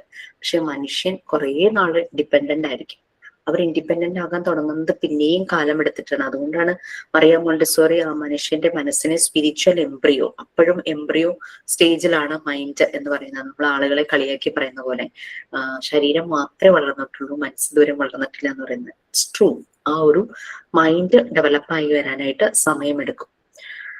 ഒരു ഡൗട്ട് നമ്മൾ പറഞ്ഞു ഈ ആനിമൽസിന് ഡിപ്പെൻഡ് ചെയ്യേണ്ടി വരില്ല, മനുഷ്യന് ഡിപ്പെൻഡ് ചെയ്യണം. അപ്പൊ പ്ലാന്റിന്റെ കാര്യത്തിൽ വരുമ്പോ എങ്ങനെയാവും അതുണ്ടാവും? പ്ലാന്റ്സിന് നമ്മുടെ സപ്പോർട്ട് ഇല്ലാതെ ചില പ്ലാന്റുകൾ വളരില്ല. പക്ഷെ അല്ല, കാടുകളിലൊക്കെ വളരുന്നതോ അവിടെ ആ ഒരു കിളി ഭക്ഷിച്ച് ആ കിളിയുടെ ആ ഒരു കാഷ്ടത്തിൽ നിന്നുള്ള വിത്ത് വീണ് അങ്ങനെ പിന്നെ തന്നെ അത് പ്രൊഡക്ഷൻ നടക്കുവാണല്ലേ അവിടെ. പിന്നെ അത് പുഷ്പിക്കുന്നു, കായ്ക്കുന്നു, റീപ്രൊഡക്ഷൻ നടക്കുന്നു, അവിടെ നടക്കുന്നു. അതിന്റെ വേരോടിയാണ് വെള്ളവും വളവും ഒക്കെ വലിച്ചെടുക്കുന്നത്. നമ്മൾ ടേക്ക് കെയർ ചെയ്യുന്ന പ്ലാന്റ്സ് എന്ന് പറയുമ്പോൾ നമ്മൾ പ്രൊവൈഡ് ചെയ്യുന്നു. നമ്മൾ പ്രൊവൈഡ് ചെയ്തില്ലെങ്കിലും ചിലപ്പോൾ അത് വളരുമായിരിക്കും ചില ചെടികളുടെ കാര്യത്തിൽ. ചിലത് ഇങ്ങനെ എന്താ പറയാ, ഈ ബഡ് ഇതൊക്കെ കൊണ്ടുവരുന്നതിനാണ് കൂടുതൽ, അതായത് ആർട്ടിഫിഷ്യൽ മെത്തേഡിൽ ഉണ്ടാക്കുന്നതിനാണ് കൂടുതൽ കെയർ വേണ്ടി വരിക. നാച്ചുറൽ ആയിട്ട് ഉണ്ടാകുന്നത് അവർക്ക് കാര്യമായിട്ടുള്ള അവർ ഡിപ്പെൻഡ് ചെയ്യുന്നില്ല എന്ന് തന്നെ വേണമെങ്കിൽ പറയാം. ഞാൻ വയനാടുകാരിയാണേ. അപ്പോൾ വയനാട്ടില് പഠിച്ചുകൊണ്ടിരിക്കുന്ന സമയത്ത് നമുക്ക് എന്ത് ക്യാമ്പ് ഉണ്ടെങ്കിലും അതെല്ലാം കാട്ടിന്റെ ഉള്ളിലായിരിക്കും ഉണ്ടാവുക. പൊതുവേ അങ്ങനെ വയനാട് ആയതുകൊണ്ട്. അപ്പം ഞങ്ങൾക്ക് ഡിഗ്രിക്ക് സമയത്ത് ഞാൻ ഗവൺമെന്റ് കോളേജിൽ പഠിക്കുന്ന സമയത്ത് ഒരു ക്യാമ്പ് വെച്ചിട്ട്, അപ്പം നമ്മൾ ഇതേപോലെ ഒരു ഫോറസ്റ്റ് ഏരിയയിൽ കുറച്ച് ദൂരം പോകണമായിരുന്നു. അങ്ങനെ ഉള്ളോട്ട് പോയിട്ട് ഒരു ക്യാമ്പിൽ നിൽക്കുമ്പോൾ അവിടെ നമുക്ക് രാവിലെ ഇങ്ങനെ കാട്ടിലൂടെ ഇങ്ങനെ വാക്കിങ്ങിന് പോകും. അപ്പം വാക്കിങ്ങിന് പോകുമ്പോൾ അവിടെ കുറെ ആൾക്കാരെ കണ്ടു. അപ്പൊ അവര് നമ്മളോട് പറയുന്ന, നമ്മൾ നാട്ടിലുള്ള സാധനങ്ങളുടെയൊക്കെ ഒരു പ്ലാൻ ബി അത് കാട്ടിലുണ്ട് എന്ന്. ഈവൻ അരി, റൈസ് ആവട്ടെ, നെല്ലുണ്ട്, അതേപോലെ തക്കാളി, വെണ്ടയ്ക്ക. അപ്പം എന്നിട്ട് അവര് പറയുന്നു, നമ്മൾ നാട്ടിലെ എല്ലാം നശിപ്പിച്ച് പോയിട്ടുണ്ടെങ്കിലും ദൈവം അതെല്ലാം ലോകത്തുനിന്ന് കളയാതിരിക്കാൻ വേണ്ടിയിട്ട് ഒരു ചെറിയ ഭാഗം കാട്ടിലും സംരക്ഷിക്കും പോലും. അവര് അതാണ് ഉപയോഗിക്കുക. കാട്ടു തക്കാളി, പിന്നെ കാട്ടുചേന, കാട്ടുചേമ്പ് എല്ലാം കാട്ടില്, നമ്മുടെ നാട്ടിൽ ഉപയോഗിക്കുന്ന സാധനത്തിന്റെ എല്ലാം ഒരു വേർഷൻ കാട്ടിലും ഉണ്ടാവും. നാച്ചുറലായ സാധനങ്ങള്. അപ്പം അത് നമ്മുടെ നാട്ടിലെല്ലാം നശിപ്പിച്ച് തീർത്ത് മണ്ണൊന്നും ഇല്ലാതെ മരങ്ങളൊന്നും ഇല്ലാതെ ആവുമ്പോൾ അവസാനം നമ്മൾ കാട്ടിലേക്ക് പോയി അവിടെ നിന്നും കൂടെ ഉള്ളത് പറിച്ചു കൊണ്ടുവരും. പക്ഷെ അപ്പൊ അതിന് ദൈവം വേറെ ഏതെങ്കിലും സ്ഥലത്ത് ഒന്നും കൂടെ കണ്ടുവെക്കും പോലും. അതെ, ഇപ്പൊ കാട്ടുപാവയ്ക്കൊക്കെ എല്ലാവരും യൂസ് ചെയ്യുന്നുണ്ടല്ലോ മാം. അതെ, അത് നല്ല ടേസ്റ്റ് അല്ലേ, അതിന് കയ്പൊന്നും ഇല്ലല്ലോ. പിന്നെ അതുമല്ല, എത്ര ക്രിയേറ്റീവ് ആയിട്ടാണ് ഓരോന്ന് പ്ലാൻ ചെയ്ത് വെക്കുന്നതെന്നാ. നമ്മൾ വിചാരിക്കുന്നതിനേക്കാളും കുറച്ചും കൂടെ ബെറ്റർ ആയിട്ട്, നമ്മൾ ചെയ്യുന്നതിനേക്കാളും കുറച്ചും കൂടെ നീറ്റ് ആയിട്ട്, ഇവിടെ ഇല്ലെങ്കിൽ അവിടെ എവിടെയെങ്കിലും ഒരു സ്ഥലം കരുതി വെക്കുന്നത് എത്ര ഭംഗിയായിട്ടാ. അതെ, അതായത് ക്രിയേറ്റർ, അതായത് നേച്ചറിന് തന്നെ പറയാം അല്ലെ, ക്രിയേറ്റർക്ക് അറിയാം ഓരോ കാര്യത്തിന്റെ എന്തൊക്കെ ചെയ്യണം എന്നുള്ളത്. ഈ ബദാമിന്റെ തൊലി കഴിക്കാൻ പാടില്ല എന്നിങ്ങനെ ഞാൻ വെറുതെ അതൊന്ന് സെർച്ച് ചെയ്തത് കേട്ടോ. 1 or 2 നമ്മള് തൊലിയോടുകൂടെ കഴിച്ചിട്ട് കുഴപ്പമില്ല. കണ്ടിന്യൂസ് നമ്മൾ നമ്മൾ അങ്ങനെ തൊലിയോടുകൂടെ കഴിക്കുന്നത് നമ്മളുടെ ആരോഗ്യത്തെ ബാധിക്കും എന്നുള്ളത് ഞാൻ എവിടെയോ വായിച്ചു. അപ്പൊ ഞാനത് ജസ്റ്റ് ഒന്ന് റിസർച്ച് ചെയ്ത് എന്തുകൊണ്ടാണ്. അപ്പൊ അങ്ങനെ നോക്കുമ്പോ ഇതെല്ലാം സീഡ്സ് ആണല്ലേ. അപ്പൊ സീഡ്സിന് റീപ്രൊഡക്ഷന് നമ്മൾ യൂസ് ചെയ്യുന്നത് സീഡ്സ് ആയിരിക്കും. അപ്പൊ ഈ സീഡ്സിന് ഒരു കട്ടിയുള്ള പുറന്തോട് കൊടുക്കും അത്രേ. അതിന് അല്പം ടോക്സിക് ആയിട്ടുണ്ടാവും. കാരണം വേറൊന്നും അതിനെ ഡാമേജ് ചെയ്യാതെ അത് മണ്ണിൽ വീണ് മുളച്ചു വരാൻ വേണ്ടിയിട്ടാണ് ഈ കട്ടിയുള്ള പുറന്തോട് കൊടുക്കുന്നത് വെച്ചാൽ. അപ്പൊ അതിൽ ചെറിയൊരു ടോക്സിക്കിന്റെ ഒരു അംശം ഉണ്ടാകും. അത് മറ്റുള്ള ഉപദ്രവങ്ങളൊന്നും അതിനെ ഏൽക്കാതിരിക്കാൻ വേണ്ടിയിട്ടാണെന്നും പറഞ്ഞിങ്ങനെ വായിച്ചു. സയന്റിഫിക് ആയിട്ടുള്ള ഒരു കാര്യം, അതൊന്ന് വായിച്ചു നോക്കിയതായിരുന്നു അങ്ങനെ. ഓക്കെ, എനിവേ പ്രകൃതിയിലെ വികൃതിന്നോ അത്ഭുതമെന്നോ എന്ത് വേണമെങ്കിലും പറയും. കാടുമായിട്ട് കുറച്ച് അടുത്തറിഞ്ഞാൽ നമുക്ക് ഇതൊക്കെ പെട്ടെന്ന് മനസ്സിലാവും. ഓക്കെ, അപ്പൊ നമ്മളിപ്പോ പറഞ്ഞത് യെസ്. അപ്പൊ ഹോമിന്റെ കാര്യം ഇങ്ങനെ പറഞ്ഞു. അപ്പൊ ഇതില് നീമിന്റെ കാര്യം നമ്മൾ പറഞ്ഞുകൊണ്ടിരുന്നു. അനിമൽസില് ഈ ഒരു സൈക്കിക് നെയിം എന്ന് പറയുന്നത് ഇൻബോൺ പാറ്റേൺ ആയിട്ടുണ്ടാവും. അതുകൊണ്ടാണ് അവർ ജനിക്കുന്നതേ എല്ലാ കാര്യം ചെയ്യുന്നത്. ഹ്യൂമൻസിൽ ഈ ഇൻബോൺ പാറ്റേൺ ഉണ്ട്, ജനിക്കുമ്പോഴേ തന്നെ ഉണ്ട്, പക്ഷെ അത് ഡെവലപ്പ് ആകാൻ സമയമെടുക്കുന്നു. അപ്പൊ അങ്ങനെ വരുന്ന ആ ഒരു, അതായത് അനിമൽസിൽ ആ ഒരു ഇൻസ്റ്റിങ്ക്റ്റിന് പകരം ഹ്യൂമൻസിൽ അതൊരു പൊട്ടൻഷ്യൽ ആയിട്ടാണ് വരുന്നത്. ഈ പൊട്ടൻഷ്യലിനെയാണ് മറിയ മോണ്ടിസോറി നെബുല എന്ന് വിളിച്ചത്. മോണ്ടിസോറി ഈ വേർഡ് എല്ലാം കടമെടുക്കുവാണ്, വേറെ എന്തോ പാറ്റേണുമായിട്ട് കമ്പയർ ചെയ്ത് അതിന് പകരം എടുത്തു. ഇപ്പൊ നെബുല എന്ന് പറഞ്ഞു കഴിഞ്ഞാൽ ഇങ്ങനെ നമുക്കറിയാം, നമ്മളുടെ എന്താ പറയാ, സ്പേസില് സ്റ്റാർസ് ഉണ്ട്. ഈ സ്റ്റാർസ് ഫോം ചെയ്യുന്നത് കുറെ എനർജി സോഴ്സസ് ചേർന്നിട്ടാണ് സ്റ്റാർസ് ഫോം ചെയ്യുന്നത് അല്ലെ. എന്നിട്ടാണ് അവർ ബ്രൈറ്റൻ ആകുന്നത്. അപ്പൊ ഹൈഡ്രജന്റെ സാന്നിധ്യമുണ്ട്. ഇതാണ് ശരിക്കും നെബുല. അങ്ങനെ വരുന്ന കുറെ എനർജികളുടെ കൂട്ടം, അതാണ് ശരിക്കും നെബുല എന്ന് ഉദ്ദേശിച്ചത്. അപ്പൊ നമ്മുടെ ഉള്ളിലും ഈ പൊട്ടൻഷ്യൽ ഇങ്ങനെ നിറഞ്ഞു നിൽക്കുന്നുണ്ട്. അതുകൊണ്ടാണ് മറിയ മോണ്ടിസോറി ആ സ്പേസിലുള്ള സ്റ്റാർസിന്റെ ആ എനർജി കൂട്ടത്തിന് നെബുല എന്ന് വിളിച്ച ആ നെബുല എന്നുള്ള വാക്ക് മോണ്ടിസോറി കടമെടുത്തു എന്ന് മാത്രമേ ഉള്ളൂ. എന്തുകൊണ്ട് ആ വേർഡ് എടുത്തു എന്നുള്ളതാണ് നെബുല എന്നുള്ള പാരഗ്രാഫ് തുടങ്ങുമ്പോൾ നമുക്ക് വായിക്കാനായിട്ട് കാണുന്നത്. നമുക്ക് നമ്മുടെ കാര്യത്തിൽ അതത്ര കണക്ട് ചെയ്യണമെന്നില്ല. ഇങ്ങനെ ഒരു എനർജി സോഴ്സ് സ്പേസ് ഉണ്ട്, അതിനെ പറയുന്ന ഒരു പേരാണ് നെബുല എന്ന്. അപ്പൊ നമ്മളുടെ ഉള്ളിലും അതുപോലെ തന്നെ കുറച്ച് കൂട്ടങ്ങളുണ്ട്. അതുകൊണ്ടാണ് മറിയ മോണ്ടിസോറി അതിനെ നെബുല എന്ന് വിളിച്ചത്. അപ്പോൾ ഈ ഒരു പൊട്ടൻഷ്യൽ ഉപയോഗിച്ചിട്ടാണ് നമ്മൾ ഓരോ ആക്ടിവിറ്റി ചെയ്യുന്നത്. അപ്പൊ നമുക്ക് ഈ പൊട്ടൻഷ്യൽ ഉപയോഗിക്കണമെങ്കിൽ നമ്മളെ അത് റിമൈൻഡ് ചെയ്യിക്കണം അല്ലെ. നിനക്ക് ഈ പൊട്ടൻഷ്യൽ ഉണ്ട്, ഡു ദിസ് എന്ന് പറഞ്ഞ് റിമൈൻഡ് ചെയ്യിക്കുന്ന ആളാണ് നീം. ഓക്കെ, നീം ഇത് എന്നിട്ട് നമ്മളെ പുഷ് ചെയ്യുന്നു, ഒരു ഫോഴ്സ് നമ്മളെ പുഷ് ചെയ്യുന്നു. ആ പുഷ് ചെയ്യുന്ന ഒരു എനർജിയാണ് ഹോം എന്ന് പറയുന്നത്. അപ്പൊ ഹോമിനെ കൊണ്ട് നീം അത് ചെയ്യിക്കുക. ഇയാൾക്ക് ഈ പൊട്ടൻഷ്യൽ ഉണ്ട്, നീ അവനോട് അത് ചെയ്യാൻ പറയൂ എന്നും പറഞ്ഞിട്ട് നീം ഓർമ്മപ്പെടുത്തും ഹോമിനെ. അപ്പൊ ഹോം നമ്മളെ പുഷ് ചെയ്യും, ഡു ദിസ്. നമ്മൾ പറയില്ല, എന്റെ ഉള്ളിലിരുന്ന് ആരോ ഇങ്ങനെ പറഞ്ഞു, അതുകൊണ്ട് ഞാനിത് ഇങ്ങനെ ചെയ്തു, അതുകൊണ്ട് ഞാനിത് അങ്ങനെ ചെയ്തില്ല, ഇത് ചെയ്യുന്നത് ശരിയല്ല എന്ന് ആരോ എന്റെ ഉള്ളിലിരുന്ന് പറഞ്ഞു, അതുകൊണ്ട് ഞാനത് ചെയ്യില്ല. അല്ലെ, അതൊക്കെ നമുക്ക് കിട്ടിയിട്ടുള്ള ഓരോ പൾസാണ്. ഇതുപോലെ തന്നെ കുട്ടികളിലും ഉണ്ട്, അവരുടെ ഉള്ളിലും ഈ ഒരു ഇന്നർ അർജുണ്ട്, ഡു ദിസ് എന്ന് പറഞ്ഞാൽ. അതാണ് അവര് തന്നെ ആ ഇൻഡിപെൻഡന്റ് ആകാൻ തുടങ്ങുമ്പോഴേക്കും അവര് തന്നെ കാര്യങ്ങൾ ചെയ്യുന്നത്. അപ്പൊ ഈ മൂന്നും കൂടെ നിങ്ങളൊന്ന് കണക്ട് ചെയ്ത് നോക്കൂ. Horme, it's a vital energy for doing any purposeful activity. Mneme എന്ന് പറയുന്നത് ഒരു സ്പെഷ്യൽ ടൈപ്പ് ഓഫ് മെമ്മറി ആണ്. It's a genetic memory. പ്ലാന്റിലും അനിമൽസിലും ഉണ്ട്, പിന്നെ ഹ്യൂമൻ ബീയിങ്ങിലും ഉണ്ട്.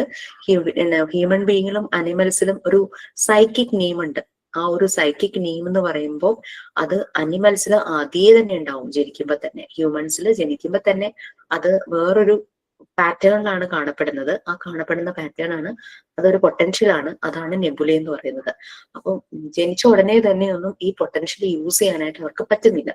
കാരണം ഇവരുടെ മെമ്മറി അൺകോൺഷ്യസ് ലെവലിൽ നിൽക്കുക. ആ മെമ്മറി ഒന്ന് ഡെവലപ്പായി വരുമ്പോൾ, കോൺഷ്യസ് ലെവലിലേക്ക് ആയി കഴിയുമ്പോൾ ഈ നീം ഇവരെ ഹോമിനെ ഓർമ്മപ്പെടുത്തും, ഈ ആൾക്ക് ഈ ഒരു പൊട്ടൻഷ്യൽ ഉണ്ട്, അയാളെ കൊണ്ട് അത് ചെയ്യിക്കൂ എന്ന് പറയുമ്പോഴേക്കും ഹോം നമ്മളെ പുഷ് ചെയ്യും. ഇതാണ് ഇത് മൂന്നും തമ്മിലുള്ള കണക്ഷൻ. ഇപ്പൊ ക്ലിയർ ആയോ? ഇനി നിങ്ങൾ വായിച്ചാലും വായിച്ചില്ലെങ്കിലും കുഴപ്പമില്ല. ഓക്കെ, പൊട്ടൻഷ്യൽ പൊട്ടൻഷ്യൽ എന്ന് പറയുമ്പോ അതിനെന്താ, നമ്മളൊരു മലയാളം നമ്മുടെ കഴിവ് അല്ല അല്ലെ? ഈ മീമിന് ഈ നമുക്ക് ഇതിലെല്ലാത്തിനും കൂടെ ഉൾക്കൊള്ളിച്ച് നിർത്താൻ ഒരു കഴിവുണ്ട്, അതല്ലേ മാം? അതെ, അതായത് ഇപ്പൊ ആര്യക്ക് ഒരു ടോപ്പിക് തന്നു, ആര്യക്ക് അത് നല്ലപോലെ പ്രസന്റ് ചെയ്യാനുള്ള ഒരു കഴിവുണ്ട് അല്ലെ. അപ്പൊ ആ ആര്യയുടെ ആ പൊട്ടൻഷ്യൽ മുഴുവനും ആ പ്രസന്റേഷനിൽ ഞങ്ങൾക്ക് കാണാനായിട്ട് പറ്റും. അതാണ് പൊട്ടൻഷ്യൽ എന്ന് പറഞ്ഞാൽ. നമ്മുടെ എല്ലാവരുടെയും ഒരു എനിക്ക് അതിനുള്ളൊരു പൊട്ടൻഷ്യൽ ഉണ്ട്, അയാൾക്ക് അതിനൊരു പൊട്ടൻഷ്യൽ ഉണ്ടെന്നൊക്കെ നമ്മൾ പറയില്ലേ, ഒരു കപ്പാസിറ്റി. മാം, ഞാനത് കണക്ട് ചെയ്തൊന്ന് പറയാം. അപ്പൊ ഒരു കുട്ടിയാണെങ്കിൽ ആ കുട്ടിക്ക് പാട്ട് പാടാനുള്ള ഒരു കഴിവുണ്ടെന്ന് വിചാരിച്ചോ, ആ കഴിവ് പൊട്ടൻഷ്യലാണ് നെബുലെ. ആ പാട്ട് പാടിക്കോ എന്ന് നമ്മുടെ ഉള്ളിൽ നിന്ന് ആരോ ഫോഴ്സ് ചെയ്യുമല്ലോ, ആ ഫോഴ്സ് ആണ് ഹോം. പിന്നെ നമ്മൾ അതിനെ സഹായിക്കുന്ന നമ്മുടെ ആ മെമ്മറിയാണ് mneme. Very good example. Thank you Amrita. ബാക്കിയൊന്നും ഞാൻ ഇനി വായിക്കുന്നില്ല, മീൻസ് അതിനകത്ത് വരുന്ന കാര്യങ്ങൾ കേട്ടോ. അപ്പൊ ഹോം, നെബുലെ, നീം, ഇതൊന്നും മാത്രമാണ് ഇതിനകത്ത് നിങ്ങൾക്ക് കൺഫ്യൂസ്ഡ് ആയിട്ട് വരുന്നത്. ബാക്കി എഡ്യൂക്കേഷൻ, അഡാപ്റ്റേഷൻ, ആ പറഞ്ഞതൊക്കെ മനസ്സിലായല്ലോ. പിന്നെ സബ് കോൺഷ്യസ് എന്ന് പറഞ്ഞു കഴിഞ്ഞാൽ നമ്മൾ ഓൾറെഡി പറഞ്ഞു, അൺകോൺഷ്യസ് സ്റ്റേജ് പറഞ്ഞപ്പോ തന്നെ സബ് കോൺഷ്യസ് എന്നുള്ളത് പറഞ്ഞിരുന്നു. നമുക്ക് ഓർമ്മയില്ലാത്ത കുറെ കാര്യങ്ങൾ തിങ്ങി നിറഞ്ഞു നിൽക്കുന്ന ഒരു സ്റ്റേറ്റ്, അതാണ് സബ് കോൺഷ്യസ് എന്ന് വരുന്നത്.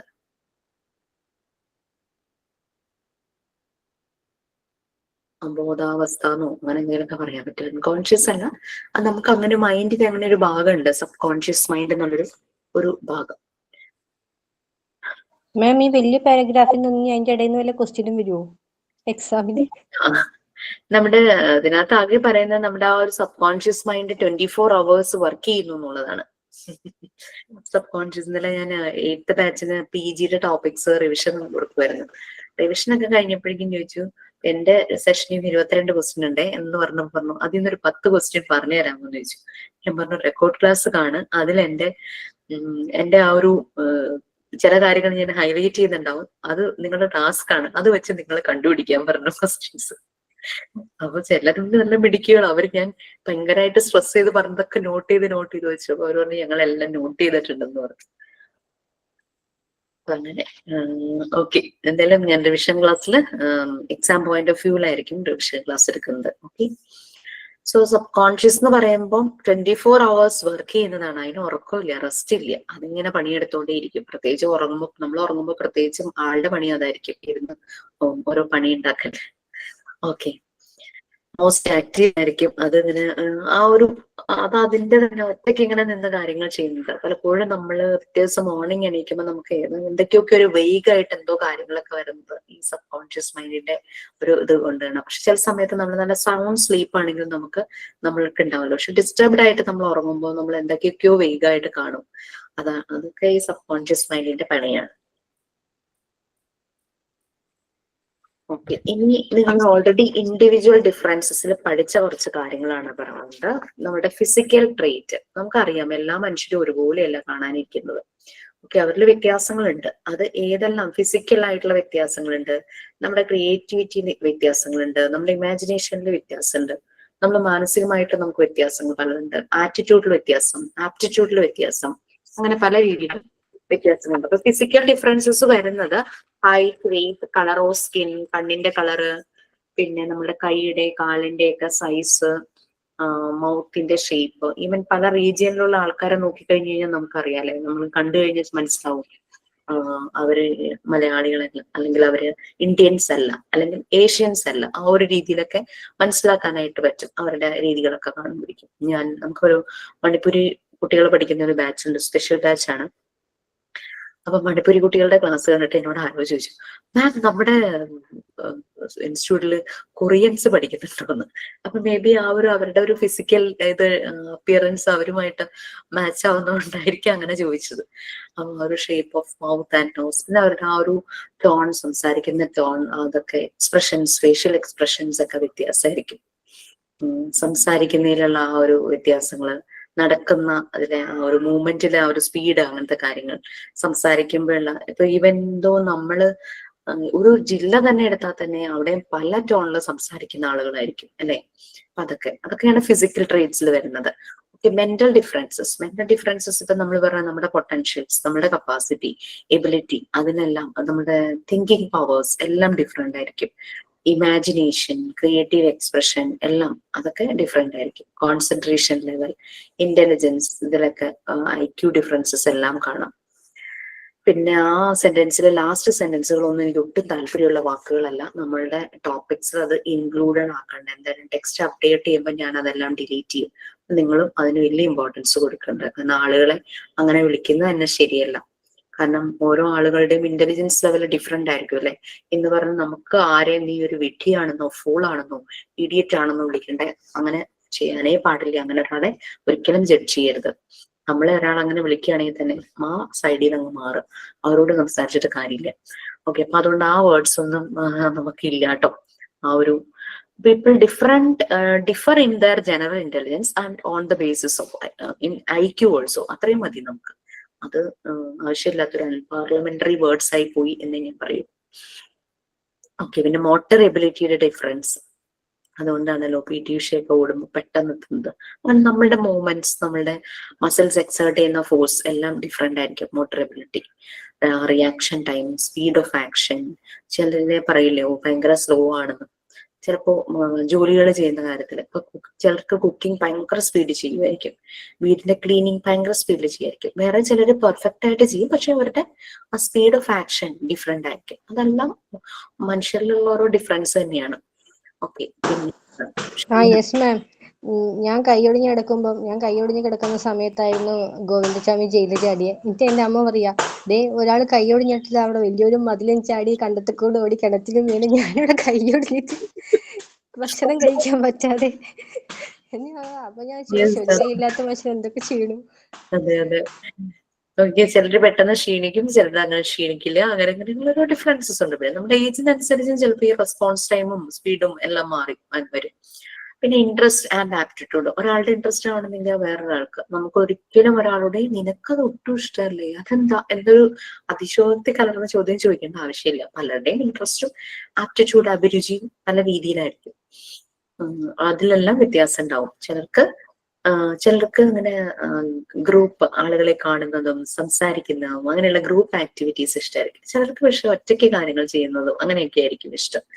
ഇപ്പം ഒരു എക്സാമ്പിൾ പറയുകയാണെങ്കിൽ വീട്ടില് ഹസ്ബൻഡിന് ഒറ്റയ്ക്ക് ഷോപ്പിങ്ങിന് പോവുക, ഒറ്റയ്ക്ക് മൂവിക്ക് പോവുക, അങ്ങനെയൊക്കെയാ താല്പര്യം.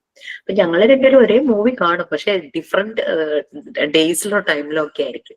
അപ്പൊ അങ്ങനെ അതൊക്കെ ഓരോരുത്തരുടെ ഇഷ്ടമല്ലേ, താല്പര്യമില്ലേ. അതൊക്കെ നമുക്ക് ഉൾക്കൊള്ളാൻ കഴിയാന്നുള്ളത് മാത്രമേ ഉള്ളൂ. എന്നെ കൊണ്ടുപോയില്ല, എന്നെ കൊണ്ടുപോയേ പറ്റൂ എന്നൊക്കെ പറഞ്ഞു കഴിഞ്ഞാൽ അത് രണ്ടുപേരുടെ മനസ്സമാധാനം കിടത്തുന്ന കാര്യമായിരിക്കും. സോ എനിക്ക് എപ്പോഴാ മൂവി കാണാൻ പോവാന്നാണ്, അതിപ്പോ സുഖമല്ലേ, എനിക്ക് ആ ഫ്രീഡം ഉണ്ട്. എനിക്ക് എപ്പോഴാ പോവാൻ തോന്നുന്നു ഞാൻ അപ്പം തന്നെ ഇറങ്ങുന്നു, മൂവി കാണുന്നു, തിരിച്ചു വരുന്നു. അങ്ങനെ അത് ഫ്രീഡം ഉള്ളതുകൊണ്ടല്ലേ മാം? അല്ല, ഹസ്ബൻഡിന് ഒറ്റയ്ക്ക് പോകാമെങ്കിൽ വൈ ഷുഡ് ഐ എന്നുള്ളത് ഞാൻ ചിന്തിച്ചിട്ടില്ല. ഹസ്ബൻഡ് ആ മൂവി കണ്ടിട്ട് ഫസ്റ്റ് ഡേ തന്നെ പോകുന്ന ആളാണ്. പോയി കണ്ടിട്ട് എന്നോട് പറയാം, നീ എന്തായാലും ഇത് കാണണം കേട്ടോ. സോ നോ പ്രോബ്ലം, ഞാനും കാണും. അങ്ങനെ ഫ്രീഡം ഉള്ളത് ശരിയാണ്. അത് കൂടുതൽ ഞാൻ സംസാരിച്ചു കഴിഞ്ഞ് കഴിഞ്ഞാണ്ടല്ലോ നിങ്ങളുടെ വീട്ടിലും വല്ല കല കണ്ട എല്ലാരും വിചാരിക്കും ഞാനിവിടെ മോണ്ടിസോറി ക്ലാസ്സിൽ മാം, എന്റെ വീട്ടിലെ എന്റെ ഹസ്ബൻഡ് ആ മൂവി കണ്ടിട്ട് വന്നാൽ അത് എന്നെയും കൂടെ കൊണ്ട് കാണിക്കും. കാണിച്ചിട്ടില്ലെങ്കിലാണ് ആൾക്ക് വിഷമം. ഓരോരുത്തരുടെ രീതികൾ അല്ലെ, ആ ഒരു ആറ്റിറ്റ്യൂഡ് ഡിഫറൻസ്, അതാണ് അത് വരുന്നത്. നമുക്ക് കാലം മാറ്റട്ടെ എന്നുള്ളത്. പിന്നെ ഈ ഫ്രീഡം എന്നൊക്കെ പറയുമ്പോഴേ ഒരാളെന്തിനാ നമുക്ക് ഫ്രീഡം തരുന്നേ? ഞാൻ കൂടുതലൊന്നും പറയണില്ല കേട്ടോ. ആ ടോപ്പിക് സംസാരിക്കാൻ തുടങ്ങിയാൽ തീരൂല മാം, തീരില്ല. സോ അതല്ല, മിക്കവാറും കോൺവെക്കേഷൻ വരെ നോക്കിയിരിക്കില്ല നിങ്ങളുടെ വീട്ടിലുള്ളവരെ എന്നെ വിളിക്കാനോ നേരിട്ട് വന്ന് ടീച്ചർ ഇതൊക്കെയാണ് ക്ലാസ്സിൽ പറഞ്ഞു കൊടുക്കുന്നത്, റോങ് മെസ്സേജ് അല്ലേ എന്നൊക്കെ ചോദിച്ചു കഴിഞ്ഞാൽ എന്ത് പറയാം. ഞാനാണ് മുന്നേ ഭയങ്കര ദേഷ്യമുള്ള ആളായിരുന്നു. ഇപ്പൊ വല്ലപ്പോഴും ഹസ്ബൻഡ് ചെറുതായിട്ട് കുട്ടികൾ ഞാൻ പറയും, ഏട്ടാ അങ്ങനെ ചെയ്യില്ലേ. അപ്പൊ ആൾ എന്നെ തന്നെ നോക്കിക്കും, നീ ഇതൊക്കെ ഇപ്പൊ എവിടെന്നാ പഠിച്ചത്? Very good. എല്ലാവരിലും ഉള്ള മാറ്റങ്ങൾ ഞാനും മാറുന്നുണ്ട്. അങ്ങനെ ഇൻട്രസ്റ്റ്, ആപ്റ്റിറ്റ്യൂഡ് നമുക്ക് ആർട്സിൽ, സ്പോർട്സിൽ, അങ്ങനെ പല കാര്യങ്ങളിലും, പിന്നെ ചിലപ്പോൾ ഇന്റലക്ച്വൽ ആയിട്ടുള്ള കാര്യങ്ങൾ ചെയ്യാനായിരിക്കും ചിലർക്ക് താല്പര്യം. പിന്നെ ആറ്റിറ്റ്യൂഡ് സെയിം തന്നെ. പലരുടെയും ഐഡിയോളജി ഡിഫറെന്റ് ആയിരിക്കും, ബിലീഫ് ഡിഫറെന്റ് ആയിരിക്കും, ട്രഡീഷൻ ഡിഫറെന്റ് ആയിരിക്കും, കൾച്ചർ ഡിഫറെന്റ് ആയിരിക്കും, ഒപ്പീനിയൻസ് ഡിഫറെന്റ് ആയിരിക്കും അല്ലെ. അപ്പൊ അതുകൊണ്ട് നമുക്ക് ആ ഒരു ഇൻഡിവിജ്വൽ ഡിഫറൻസസ് നമുക്ക് കാണാനായിട്ട് പറ്റും. ആറ്റിറ്റ്യൂഡിൽ ഡിഫറെന്റ്. പിന്നെ പല ആളുകളോടും ഡിഫറെന്റ് ആയിട്ട് ആറ്റിറ്റ്യൂഡ് കാണിക്കുന്നവര്. ചിലരെന്ന് പറഞ്ഞു കഴിഞ്ഞാൽ ഒരേ രീതിയിൽ എല്ലാവരോടും അങ്ങോട്ടും ഇല്ല ഇങ്ങോട്ടും ഇല്ലാത്ത രീതിയിൽ ഒരു രാഷ്ട്രീയത്തിലെ ആൾക്കാരെ പോലെ ശത്രുക്കളില്ല മിത്രങ്ങളും ഇല്ല എന്നുള്ള രീതിയിലായിരിക്കും. ചിലരോട് കുഴപ്പമുണ്ടാവില്ല, ചിലരോട് കുഴപ്പം. അപ്പൊ അങ്ങനെ അതൊക്കെ that is different. Emotional difference. Emotions നമ്മൾ എക്സ്പ്രസ് ചെയ്യുന്ന രീതി. നമ്മളുടെ ഒരു സ്പേസിലാണെങ്കിൽ, നമ്മളുടെ ഫ്രണ്ട്സ് അങ്ങനെയൊക്കെ ഉള്ളതാണെങ്കിൽ നമ്മളവിടെ സന്തോഷമൊക്കെ ഭയങ്കരമായിട്ട് നമ്മൾ റെസ്ട്രിക്റ്റഡ് ആകാതെ നമ്മളങ്ങ് ഭയങ്കര എക്സ്പ്രസീവ് ആകും അല്ലെ. അതേസമയം നമ്മൾ കുറച്ച് പ്രായമായ ആൾക്കാരൊക്കെ ഉള്ള ഒരു ഗ്രൂപ്പിനകത്തൊക്കെയാണ് അവിടെ അവർ ഭയങ്കര സീരിയസ് ആയിട്ടൊക്കെ കാര്യങ്ങൾ പറയുമ്പോൾ ഒരു തമാശ തോന്നിയാലും നമുക്ക് ചിലപ്പോൾ എക്സ്പ്രസ് ചെയ്യാൻ നമ്മൾ അതങ്ങോട്ട് സപ്രസ് ചെയ്യുന്ന രീതിയൊക്കെ വരില്ലേ. അപ്പൊ ഇമോഷണൽ ഡിഫറൻസസ് അതും വരും. ഈ ഇമോഷൻസ് മാനേജ് ചെയ്യാന്നുള്ളത് തന്നെയാട്ടോ ഏറ്റവും വലിയൊരു പവർഫുൾ ആയിട്ടുള്ള ഒരു കാര്യം. കാരണം ഇമോഷൻസ് മാനേജ് ചെയ്യാൻ പറ്റാതെ വരുമ്പോഴാണ് നമ്മുടെ മെന്റൽ ഹെൽത്ത് ഒക്കെ ഡൗൺ ആയി പോകുന്നത്. അത് നമുക്ക് മാനേജ് ചെയ്യാനായിട്ട് പറ്റിയായി കഴിഞ്ഞു കഴിഞ്ഞാൽ നമ്മുടെ ഇമോഷണൽ ഹെൽത്തും മെന്റൽ ഹെൽത്തും നല്ലതായിട്ട് തന്നെ ഇരിക്കും. ചിലപ്പോൾ നമുക്ക് ഒട്ടും സഹിക്കാൻ പറ്റാത്ത പല കാര്യങ്ങളും ലൈഫിൽ സംഭവിക്കുന്നുണ്ടാകാം. ഇപ്പോഴും നമ്മൾ അതിന്റെ ഒരു ട്രോമയിലോ അതിന്റെ എഫക്റ്റിലോ ഒക്കെ ജീവിച്ചു പോകുന്നുണ്ടായിരിക്കും. ചിലരത് മാനേജ് ചെയ്യുന്നു. പക്ഷെ എല്ലാരും പറയും ഫ്രണ്ടപ്പായി പോകില്ലേ ചില സമയത്ത്, എങ്ങനെയാണ് എപ്പോഴും മാനേജ് ചെയ്യാൻ പറ്റുക? ചില ആളുകൾ ഭയങ്കര ചൈൽഡിഷ് ആയിട്ടും അൺസ്റ്റേബിൾ ആയിട്ടൊക്കെ ബിഹേവ് ചെയ്യാനുള്ള ചാൻസസ് ഉണ്ട്. ഇമോഷണൽ ഡിഫറൻസസ് വരും. എപ്പോഴും പറയാം, നമുക്ക് പറയാനേ പറ്റുള്ളൂ. പക്ഷെ ചില കാര്യങ്ങൾ പ്രാക്ടിക്കലി പോസിബിൾ ആവില്ല. നമ്മള് ഇമോഷണലി കാര്യങ്ങൾ ചെയ്യരുത്, ഇന്റലക്ച്വൽ ആയിട്ട് വേണം കാര്യങ്ങൾ ചെയ്യാൻ. അതായത് ഒരിക്കലും വികാരപരമായി പെരുമാറരുത്, ബുദ്ധിപരം നമ്മുടെ ഇന്റലക്ച്വൽ ലെവലിൽ തന്നെ കാര്യങ്ങൾ ചെയ്യാൻ. പല പ്രശ്നങ്ങൾ ഒഴിവാക്കുന്ന കാര്യം. Yes please. മാം, എൻ്റെ ഹസ്ബൻഡ് ആളിങ്ങനെ എന്താന്ന് വെച്ച് കഴിഞ്ഞാല് ഒരാൾ വിഷമിച്ചിരിക്കുകയാണെങ്കിൽ ആളെ മാക്സിമം വിഷമത്തിൽ നിന്ന് മാറ്റാനായിട്ട് ഇപ്പം നമ്മൾ വന്ന് ആശ്വസിപ്പിക്കണല്ല, അല്ലാതെ ആ ഒരു സിറ്റുവേഷനിൽ നിന്ന് അങ്ങോട്ട് മാറ്റിയിട്ട് ആള് ഭയങ്കര കോമഡിയൊക്കെ പറഞ്ഞ് നമ്മൾ ആ കാര്യം തന്നെ മറന്നു പോകും. ഇപ്പം എൻ്റെ ഫാദറില്ലോ ഹോസ്പിറ്റലിൽ അഡ്മിറ്റ് ആയിട്ടിരിക്കണായിരുന്നു. ഇങ്ങനെ ഹാർട്ടിന് പ്രശ്നമുണ്ട്, ഹാർട്ട് അറ്റാക്ക് വന്നിട്ട് അഡ്മിറ്റ് ആയിരുന്നു. അപ്പം അവിടെ ചെന്ന് കഴിഞ്ഞപ്പോഴേക്കും അമ്മയാണ് കൂടെ നോക്കാൻ പോകുന്നത്. അപ്പൊ നോക്കി കഴിഞ്ഞ് തിരിച്ച് അവിടെ കാണാനായിട്ടൊക്കെ പോകുമ്പോൾ ഞങ്ങൾ ഒരുമിച്ചൊക്കെ പോകുമ്പോൾ പറയും, അമ്മ എന്തിനാണ് ഇവിടെ വന്നിട്ട്, നമ്മുടെ കോലം കണ്ടില്ലേ, അമ്മ ഇവിടെ ചായ കുടിക്കാനാണ് വന്നത്. ചായ കുടിക്കണേണ് അമ്മ ഇവിടെ ഇരുന്ന്. അമ്മ ഇവിടെ ചായയും പരിപ്പോടൊക്കെ കിട്ടുമെന്ന് പറഞ്ഞിട്ട് വന്നതാണെന്നൊക്കെ പറഞ്ഞിട്ടുണ്ട്. അപ്പം അമ്മ ആ ഒരു സിറ്റുവേഷനിൽ നിന്ന് മാറി മനസ്സിന് ഒരു ആശ്വാസം വരും. നമ്മള് ഇവിടെ പല പ്രാവശ്യവും ഇങ്ങനെ അമ്മ വിഷമിച്ചിരിക്കണം, അല്ലെങ്കിൽ അച്ഛൻ എന്തെങ്കിലും ബുദ്ധിമുട്ടുണ്ടെങ്കിൽ എന്തെങ്കിലുമൊക്കെ ഇതുപോലെ നമ്മൾ ആ ഒരു സിറ്റുവേഷനെ നമ്മൾ മറന്നു പോകും. ആ രീതിയിലാണ് ആള് സംസാരിക്കണം. അപ്പൊ നമുക്കൊരു ആശ്വാസമാണ് ഇങ്ങനെ പറയുമ്പോൾ. നമ്മൾ പോയേടാന്നൊക്കെ പറഞ്ഞ് അമ്മയാണെങ്കിലും അച്ഛനാണെങ്കിലും ഒന്ന് വെറുതെ ഇരിക്കടാന്നൊക്കെ പറഞ്ഞ് ആ ഒരു വിഷമങ്ങൾ മറക്കും. ആൾക്ക് അങ്ങനത്തെ ഒരു പോസിറ്റീവ് ആയിട്ടുള്ള ഒരു കാര്യം എനിക്ക് ഫീൽ ചെയ്തിട്ടുണ്ട് പല പ്രാവശ്യം. അതൊരു നല്ലൊരു കാര്യമാണെന്ന് എനിക്ക് തോന്നാറുണ്ട്. ഓക്കെ, സോ നമ്മൾ ഇനി 7th യൂണിറ്റിലേക്കാണ്. Montessori prepared environment.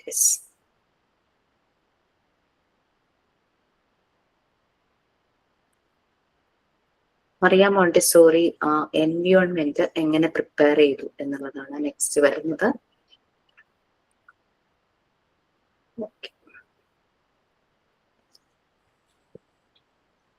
I repeat, നമുക്ക് വായിച്ചു പോവാൻ സമയമില്ല.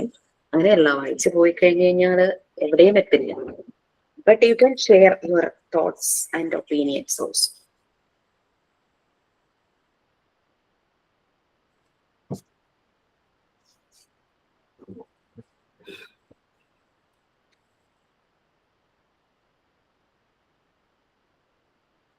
Okay, so Montessori prepared environment നമ്മൾ നേരത്തെ മനസ്സിലാക്കിയിട്ടുണ്ടായിരുന്നു. മറിയ മോണ്ടിസോറി ഇറ്റലിയിലെ സ്ലം ഏരിയയിലെ കുട്ടികൾക്ക് വേണ്ടിയിട്ട് ആദ്യമായിട്ടൊരു മോണ്ടിസോറി സ്കൂൾ കാസാഡി ബാംബിനി സ്റ്റാർട്ട് ചെയ്തു. Children's house. അവിടെ ക്ലാസ് റൂമുകളായിട്ട് തിരിച്ചിട്ടുണ്ടായിരുന്നില്ല. അതിന് പകരം ആ ഒരു എൻവയോൺമെന്റിനെ പ്രത്യേക രീതിയിൽ പ്രിപ്പയർ ചെയ്യുമായിരുന്നു. പല പല ഏരിയകളായിട്ട് തിരിച്ചു. ഒരു പേജ് ഇവിടെ പോയത്. Okay, no problem. അങ്ങനെ പല ഏരിയ ആയിട്ട് തിരിച്ചു. ഈ ഏരിയ ആയിട്ട് തിരിച്ചത് കുട്ടികളിലെ, അതിലിപ്പോ നമ്മള് പറഞ്ഞ ഹോം, നീം, നെബുലെ, ഇതെല്ലാം കുഞ്ഞുങ്ങളിലുണ്ട്.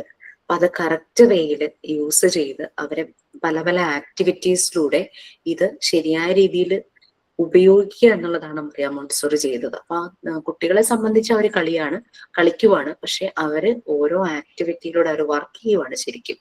അവരുടെ എല്ലാ രീതിയിലുള്ള ഡെവലപ്മെന്റ് ത്രൂ ആ ആക്ടിവിറ്റിയിലൂടെ നടന്നുകൊണ്ടിരിക്കുകയാണ്. അപ്പൊ അവരിൽ അങ്ങനെ എന്താ പറയാ, അവരുടെ ഇന്നർ ഡിസിപ്ലിൻ, കോൺസെൻട്രേഷൻ, അവർക്ക് അവരെ കൊണ്ട് തന്നെയുള്ള റെസ്പെക്ട്, അവരെ ബിലീഫ് ഇൻ ദംസെൽസ്, മറ്റുള്ളവരോടുള്ള ബിലീഫ്, ഇതെല്ലാം ആ ഒരു എൻവയോൺമെന്റിൽ ഡെവലപ്പ് ചെയ്യുകയാണ് ചെയ്യുന്നത്. അപ്പൊ അങ്ങനെ ഒരു ഫുൾഫിൽഡ് ലൈഫ്, അതാണ് ആ ഒരു എൻവയോൺമെന്റിലൂടെ കുട്ടികൾക്ക് കിട്ടുന്നത്. അവർക്ക് എന്തൊക്കെയാണോ അവർക്ക് ഉണ്ടായിരുന്ന കുറവുകൾ അതെല്ലാം നികത്തുന്ന രീതിയിലായിരുന്നു. പക്ഷെ അത് ഫിസിക്കൽ ആയിട്ടുള്ളതാണെങ്കിലും ചിലപ്പോൾ ന്യൂട്രീഷ്യസ് ആയിട്ടുള്ള ഭക്ഷണം അവർക്ക് കിട്ടുന്നുണ്ടായിരുന്നില്ല. സ്ലം ഏരിയയിലെ കുട്ടികളല്ലേ, ഹൈജീൻ വേയിലായിരുന്നില്ല അവർ ജീവിച്ചുകൊണ്ടിരുന്നത്. അപ്പൊ അങ്ങനെ എല്ലാ ഏരിയയിലും അവർക്ക് ചേഞ്ചസ് വരുത്തുന്ന രീതിയിലായിരുന്നു ആ എൻവയോൺമെന്റ് പ്രിപ്പയർ ചെയ്തിരുന്നത്. അപ്പം സാധാരണ നമ്മൾ സ്കൂളിനെ പറ്റി പറയുമ്പോൾ നമ്മൾ പറയുമല്ലോ, കുട്ടികളുടെ ഒരു രണ്ടാമത്തെ വീടാണ് സ്കൂൾ എന്ന് പറയുന്നത്. ആ ടീച്ചർ ഒരു അമ്മയെ പോലെ, കുട്ടികൾക്ക് രണ്ടാമത് കിട്ടുന്ന ഒരു അമ്മയെ പോലെയാണ് ടീച്ചർ എന്നുള്ള രീതിയിൽ നമ്മൾ പറയാറുണ്ട്. അതുപോലെ തന്നെയാണ് ആ ഒരു എൻവിയോൺമെന്റ് സെക്കൻഡറി, കുഞ്ഞുങ്ങളുടെ ലൈഫിന് വേണ്ടിയിട്ടുള്ള ഒരു സെക്കൻഡറി പാർട്ട് തന്നെയാണ് ആ ഒരു എൻവിയോൺമെന്റ് എന്ന് പറയുന്നത്. പിന്നെ ആ ഒരു എൻവിയോൺമെന്റ് മോഡിഫൈ ചെയ്യാം നമുക്ക്. 20 കുട്ടികളുണ്ടെങ്കിൽ 20 കുട്ടികൾക്കും ഒരേ രീതിയിലായിരിക്കില്ല ചിലപ്പോൾ ആ എൻവിയോൺമെന്റ് പ്രയോജനപ്പെടുന്നത്. ഓരോ കുട്ടിയുടെ ഇതനുസരിച്ച് ആ എൻവിയോൺമെന്റിൽ മോഡിഫിക്കേഷൻസും അപ്ഗ്രഡേഷനും നടത്താം. അത് ആ ഒരു രീതിയിൽ വേണം ആ ഒരു എൻവിയോൺമെന്റ് പ്രിപ്പയർ ചെയ്ത് വെക്കാൻ എന്ന് പറയുന്നത്.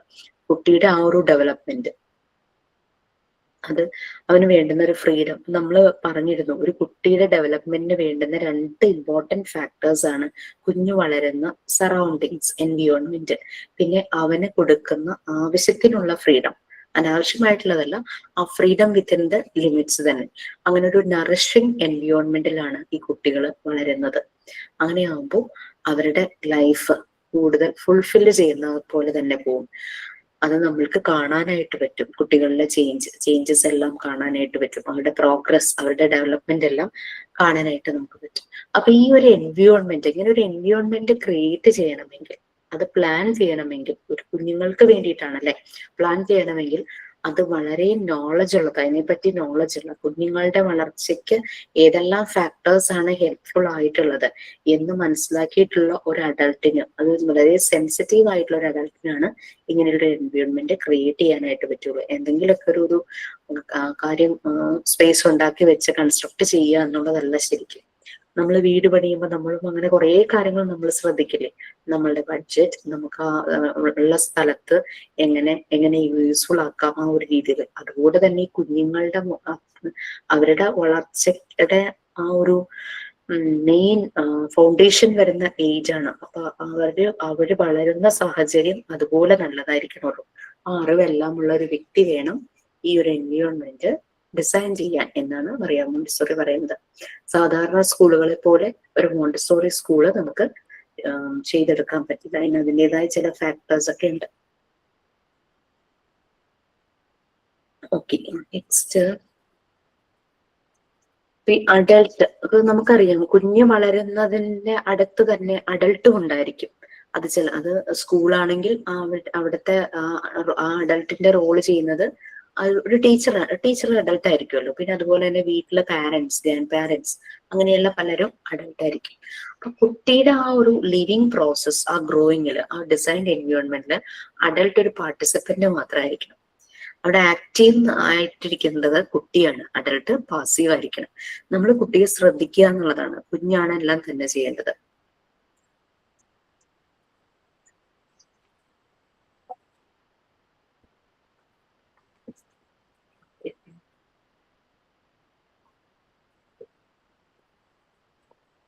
ഒരു മിനിറ്റ് കേട്ടോ.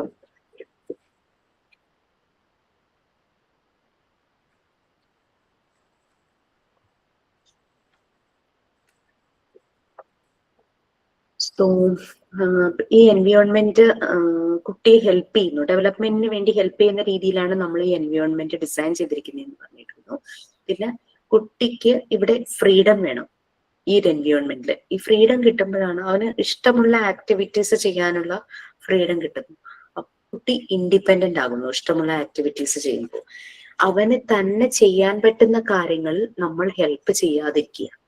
അവനെ കൊണ്ട് പറ്റുന്നില്ല, എവിടെയെങ്കിലും ഒരു ബുദ്ധിമുട്ട് അനുഭവപ്പെടുന്നു, അവനത് ഡിമാൻഡ് ചെയ്യുന്നു നമ്മുടെ സപ്പോർട്ട് എന്നുണ്ടെങ്കിൽ മാത്രം നമ്മൾ പോയി അത് മുഴുവനായി ചെയ്തു കൊടുക്കുകയല്ല, അവനെ കൊണ്ട് ചെയ്യാനായിട്ട് കേപ്പബിൾ ആക്കുക. അതാണ് നമ്മൾ ചെയ്യുന്നത്.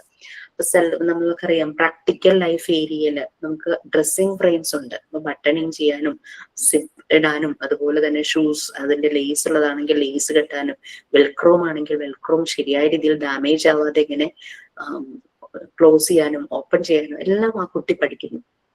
ഇതെല്ലാം അവന്റെ സെൽഫ് ഹെൽപ്പ് സ്കിൽസ് ആണ്, ലൈഫ് സ്കില്ലാണ്. ഓക്കെ, പിന്നെ കുട്ടികളുടെ സൈസിലുള്ളതാണ് എല്ലാ ഫർണിച്ചറും, എല്ലാ മെറ്റീരിയൽസും കുട്ടികളുടെ സൈസിലുള്ളതാണ്. കുട്ടികൾക്ക് അപ്പൊ ആ ഒരു അപ്പൊ അവർ കിട്ടും. അപ്പൊ ചെറിയൊരു ചെയർ കുഞ്ഞിന് ഈസി ആയിട്ട് അത് മൂവ് ചെയ്യാനായിട്ട് പറ്റും. അതേസമയം അവനെടുത്താൽ അവന് തൊടാൻ പോലും പറ്റാത്ത രീതിയിലുള്ള വലിയ വലിപ്പമുള്ള വെയിറ്റ് ഉള്ള ചെയർ ആണെങ്കിൽ അവന് മാറി നിൽക്കും അല്ലെ. അപ്പൊ അവനെ കൊണ്ട് പറ്റുന്ന കാര്യങ്ങൾക്ക് അങ്ങനെയുള്ള മെറ്റീരിയൽസും ഫർണിച്ചറും എല്ലാം ഫ്രണ്ട്ലി ആയിട്ടുള്ള ഒരു അറ്റ്മോസ്ഫിയർ ആണ്. അപ്പൊ ഒരു മോണ്ടിസോറി പ്രിപ്പയർഡ് എൻവയോൺമെന്റ് എന്ന് പറഞ്ഞാൽ അതൊരു ലവിങ് ഏരിയ ആണ്, ഒരു നറിഷിങ് എൻവയോൺമെന്റ് ആണ്, ഒരു ചൈൽഡ് ഫ്രണ്ട്ലി ആയിട്ടുള്ള ഏരിയ ആണ് അല്ലെ. ഇതെല്ലാമാണ് ഒരു മോണ്ടിസോറി പ്രിപ്പയർഡ് എൻവയോൺമെന്റ് എന്ന് പറയുന്നത്. അപ്പൊ അങ്ങനെ വരുമ്പോൾ അവനെ കൊണ്ട് അനായാസം ചെയ്യാൻ ഈസി ആയിട്ട് മെറ്റീരിയൽസ് ആണെങ്കിലും ലിഫ്റ്റ് ചെയ്യാനും ചെയർ അല്ലെങ്കിൽ ടേബിളൊക്കെ മൂവ് ചെയ്യാനൊക്കെ പറ്റുവാണെങ്കിൽ അവന് വളരെയധികം കോൺഫിഡൻസ് വരും. അവൻ സെക്യൂർ ആയിട്ട് അവൻ ഫീൽ ചെയ്യുന്നു, അവൻ ആ സ്ഥലം ഇഷ്ടപ്പെടും, ഒരു സെക്യൂർ ഫീൽ വരുന്നു. അതേസമയം ഇത്തിരി ബുദ്ധിമുട്ടുള്ള കാര്യങ്ങളൊക്കെ ആണെങ്കിൽ അവനവിടെ ഒരു ഇൻസെക്യൂർ ഫീലിംഗ് ആയിരിക്കും. ഇങ്ങനെ അവന് ചാൻസസ്, പല ആക്ടിവിറ്റീസ് ചെയ്യാനുള്ള ചാൻസസ് കൊടുക്കുമ്പോൾ അവന്റെ ഉള്ളിൽ തന്നെ ഇൻഡിപെൻഡൻസ്, ഒരു ഡിസിപ്ലിനും ഫോം ചെയ്യുവാണ്. പിന്നെ ഗുഡ് ആൻഡ് ഈവിൾ എന്താന്നുള്ളത് മനസ്സിലാക്കുന്ന രീതിയിൽ അവിടെ, അതായത് ഇപ്പൊ നമ്മള് മോണ്ടിസോറി എൻവയോൺമെന്റിൽ കുട്ടികൾക്ക് ഫ്രീഡം കൊടുക്കുന്നു എന്ന് പറയുന്നുണ്ട്. പക്ഷെ ഫ്രീഡം കൊടുത്ത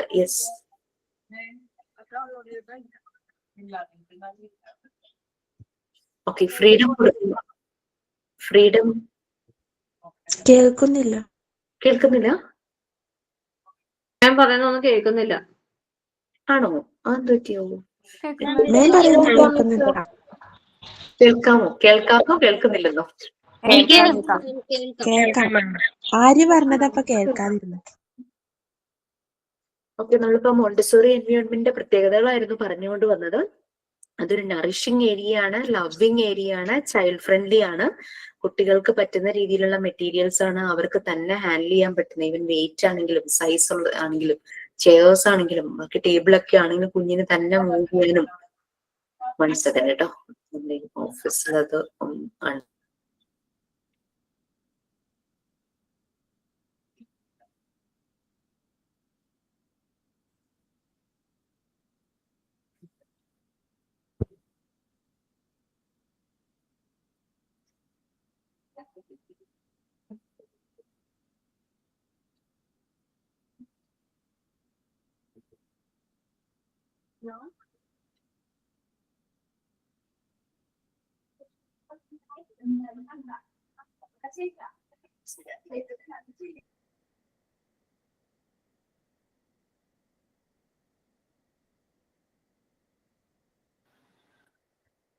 നമ്മുടെ ഹോസ്റ്റ് സൈഡിൽ നിന്നൊരു ഓഡിയോ വന്നു, അതൊന്നും മ്യൂട്ട് ചെയ്യാൻ ഞാൻ പറഞ്ഞതായിരുന്നു. Okay fine. അപ്പൊ ഇത്രയാണ് നമ്മൾ പറഞ്ഞത്. പ്രിപ്പയർ ചെയ്യുന്ന എൻവയോൺമെന്റ് ഒരു സെക്കൻഡ് ലൈഫാണ് കുട്ടിക്ക് കൊടുക്കുന്നത്. കുട്ടിയുടെ ഡെവലപ്മെന്റിന് നല്ലൊരു ഫൗണ്ടേഷൻ കൊടുക്കുന്ന സ്ഥലം തന്നെയാണ് സ്കൂൾ. ഇവിടെ മോണ്ടിസോറി പ്രിപ്പയർഡ് എൻവയോൺമെന്റ് ഒരു സാധാരണ സ്കൂൾ കമ്പയർ ചെയ്യുമ്പോൾ അവിടെ കുറെ കാര്യങ്ങൾ കുട്ടിക്ക് വേണ്ടിയിട്ട് തന്നെയാണ്. കുറെ കാര്യങ്ങളല്ല, എല്ലാം തന്നെ കുട്ടികൾക്കുടെ ഡെവലപ്മെന്റിന് വേണ്ടിയിട്ടുള്ളതാണ്. അപ്പൊ അതൊരു നറിഷിങ് ഏരിയ ആണ്. കുട്ടി വളരാൻ നറിഷ് ആകാനുള്ള ഒരു ഏരിയ, ഒരു ലവിങ് ഏരിയ ആണ്. അവിടെ ഇഷ്ടം തോന്നും കുട്ടികൾക്ക്, ഒരു വെൽക്കമിങ് ആയിട്ടുള്ള സ്ഥലം. ചൈൽഡ് ഫ്രണ്ട്ലി ആണ്, ചൈൽഡ് സൈസ്ഡ് ആണ്. അവിടുത്തെ മെറ്റീരിയൽസും ഫർണിച്ചറും എല്ലാം തന്നെ കുട്ടിക്ക് അവിടെ ഒരു സെക്യൂർ ഫീലിംഗ് തോന്നുന്നു, കുട്ടി ഇഷ്ടപ്പെടുന്നു ആ ഒരു ഏരിയ നല്ല രീതിയിൽ തന്നെ. പിന്നെ ഈ ഒരു എൻവയോൺമെന്റ് ഡിസൈൻ ചെയ്യുന്ന അഡൾട്ട് എന്ന് പറഞ്ഞു കഴിഞ്ഞാൽ നോളജബിൾ ആയിട്ടും സെൻസിബിൾ ആയിട്ടും സെൻസിറ്റീവും ആയിട്ടുള്ള ഒരാളായിരിക്കണം. പിന്നെ നെക്സ്റ്റ്, ഈ പ്രിപ്പയർഡ് എൻവയോൺമെന്റിൽ കുട്ടിക്ക് നമ്മൾ ഫ്രീഡം പ്രൊവൈഡ് ചെയ്യുന്നുണ്ട്. പക്ഷെ ഈ ഫ്രീഡം എന്ന് പറഞ്ഞു കഴിഞ്ഞാൽ വിത്തിൻ ദ ലിമിറ്റ്സ് ആണ്.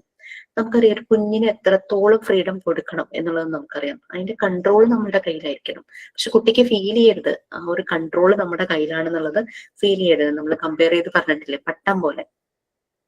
പട്ടത്തിന് എത്ര ഉയരം വേണമെങ്കിലും പറക്കാം, പക്ഷെ താഴെ നിന്ന് ത്രെഡ് കൺട്രോൾ ചെയ്യുന്നത് നമ്മളല്ലേ. അതുപോലെ തന്നെയാണ് കുഞ്ഞുങ്ങൾക്ക് കൊടുക്കുന്ന ഫ്രീഡം എന്ന് പറയുന്നത്. അപ്പൊ ഈ ഒരു ഫ്രീഡം പ്രൊവൈഡ് ചെയ്യുമ്പോൾ അവർക്ക് ഇഷ്ടമുള്ള മെറ്റീരിയൽസ് എടുത്തിട്ട് ആക്ടിവിറ്റീസ് ചെയ്യാനായിട്ട് പറ്റും. ഇഷ്ടമുള്ള മെറ്റീരിയൽസ് പ്രൊവൈഡ് ചെയ്യുമ്പോൾ അവർ അത് കോൺസെൻട്രേഷനോട് കൂടിയും ശ്രദ്ധയോടുകൂടിയും അറ്റൻഷനോട് കൂടിയും അവരത് ചെയ്യും. അപ്പൊ എന്താന്ന് വെച്ചാൽ അവർ അടങ്ങി ഒതുങ്ങിയിരുന്നത് ചെയ്യും. ദാറ്റ് മീൻസ് അവരിൽ ഡിസിപ്ലിൻ തന്നെത്താനെ സ്പോണ്ടേനിയസ് ആയിട്ട് ജനറേറ്റ് ചെയ്യുന്നു. സ്പോണ്ടേനിയസ് സെൽഫ് ഡിസിപ്ലിൻ ആണ് അവരിൽ ഉണ്ടാകുന്നത്. സോ അവരുടെ ഉള്ളിൽ ഈ ഒരു ആക്ടിവിറ്റി ചെയ്യാനായിട്ടുള്ള ഒരു അറ്റ്മോസ്ഫിയർ എനിക്കിവിടെ കിട്ടി, അതെനിക്ക് ചെയ്യാനായിട്ട് എന്നെ പെർമിറ്റ് ചെയ്തു വരുമ്പോഴേക്കും ഡെഫിനറ്റ്ലി ആ കിട്ടിയ അറ്റ്മോസ്ഫിയറിലും അവിടെയുള്ള ആളുകളെയും അവരെ റെസ്പെക്ട് ചെയ്യാനായിട്ട് തുടങ്ങും, അവരെ ഒബേ ചെയ്യാനായിട്ട് തുടങ്ങും. ഒബീഡിയൻസും അതിന്റെ ഭാഗമായിട്ടുണ്ടാകും. ഇനി ഇങ്ങനെ അതാ ഇവര് തന്നെ ഈ മെറ്റീരിയൽസ് വെച്ച് ചെയ്ത് അവർക്ക് എന്തെങ്കിലും മിസ്റ്റേക്ക് വന്നു കഴിഞ്ഞാൽ വീണ്ടും വീണ്ടും റിപ്പീറ്റ് ചെയ്ത് അവർ ഓട്ടോ കറക്ഷൻ ചെയ്യുന്നു. ഓട്ടോ കറക്ഷൻ ചെയ്യുമ്പോൾ ഞാൻ കൊള്ളാലോ എന്നൊരു ഫീൽ അവർക്ക് വരും. സെൽഫ് റെസ്പെക്ട് ആദ്യം ജനറേറ്റ് ചെയ്യുന്നു. Okay, next prepared environment freedom. ഞാൻ അതിലെ കാര്യങ്ങളൊക്കെ കുറച്ച് പറഞ്ഞു, ഫ്രീഡം കൊടുക്കുന്ന കാര്യങ്ങളും. ഈ ഫ്രീഡം ഏതെല്ലാം രീതികൾ എന്നുള്ള ഇതാണ് വരുന്നത് നോക്കാം. ഫ്രീഡം കൊടുക്കുന്നതിന്റെ റീസൺ നമുക്ക് മനസ്സിലായി. കാരണം കുട്ടിയുടെ ഡെവലപ്മെന്റിന്, കുട്ടി ഇൻഡിപെൻഡന്റ് ആകാൻ ആ ഫ്രീഡം ആവശ്യമാണ്. ഞാൻ ചെയ്യാമെന്നും പറഞ്ഞ് ആഗ്രഹിച്ചു വരുന്ന ഒരു കുട്ടിയുടെ വേണ്ട നീ ചെയ്താൽ ശരിയാകില്ല എന്ന് പറയുമ്പോൾ അവൻ എത്രത്തോളം ഹാർട്ട് ആവുന്നു എന്നുള്ളത് നമുക്ക് ഇപ്പൊ ഊഹിച്ചാൽ മനസ്സിലാകും അല്ലെ. അവൻ ഞാൻ I M good for nothing എന്നുള്ള വരെ ഫീല് വരും. പിന്നെ ലൈഫ് ലോങ് അത് തന്നെയായിരിക്കും. എത്ര പൊട്ടൻഷ്യൽ ആ കുട്ടിക്ക് ഉണ്ടെന്ന് പറഞ്ഞാലും നമ്മളിവിടുന്ന് ഹോം അവിടെ നിന്ന് ഫോഴ്സ് ചെയ്താലും നമ്മൾ ഇവിടെ നിന്ന് അങ്ങോട്ട് തടസ്സം കൊടുക്കുവാണ്. സോ അത് നാച്ചുറലായി നടക്കുന്നില്ല. ആ കുഞ്ഞ് അങ്ങനെ ആയിപ്പോവും. ഓക്കെ, പിന്നെ ഈ ഫ്രീഡത്തിന് ലിമിറ്റ്സ് ഉണ്ട്. അതായത് നമ്മൾ പറഞ്ഞു ഫ്രീഡം വിത്തിൻ ദ ലിമിറ്റ്സ്, പട്ടത്തിനെ പോലെയാന്ന് പറഞ്ഞു. ഈ ഫ്രീഡത്തിന് ലിമിറ്റ്സ് വരുന്നത് കൊണ്ടാണ് ഇപ്പൊ ഒരു മെറ്റീരിയൽസ് എടുക്കുന്നു, അപ്പൊ അവന് ആ മെറ്റീരിയൽസ് കൊടുക്കുന്നു. അപ്പൊ ഇത് നമ്മളൊരു ഡെമോ കൂടെ കൊടുക്കൂട്ടോ. അപ്പൊ നമ്മൾ ഡെമോ ചെയ്യുമ്പോൾ ആ മെറ്റീരിയൽസിനെ നമ്മൾ നല്ല രീതിയിൽ സൂക്ഷിച്ച് ഹാൻഡിൽ ചെയ്യുന്ന കാണുമ്പോൾ കുട്ടിയും അത് തന്നെ ഫോളോ ചെയ്യും. അപ്പൊ അങ്ങനെ മെറ്റീരിയൽസിനോടൊരു റെസ്പെക്ട് ഉണ്ടാകും. ദെൻ മറ്റുള്ള ആളുകളെ റെസ്പെക്ട് ചെയ്യുന്നു. കാരണം അവൻ അത് ഫ്രീ ആയിട്ട് അവന്റെ കാര്യങ്ങൾ ചെയ്യാനായിട്ട് പെർമിറ്റ് ചെയ്യുന്നു അവനെ. സോ അവൻ ഒരിക്കലും ആ ഒരു ഡിസ്റ്റർബൻസ് ആ പെർമിറ്റ് ചെയ്ത ആളുകളോടോ ആ സറൗണ്ടിങ്സിനോടോ ചെയ്യുന്നില്ല. അപ്പൊ എൻവിയോൺമെന്റിനെ റെസ്പെക്ട് ചെയ്യുന്നു. ഇതിലല്ലോ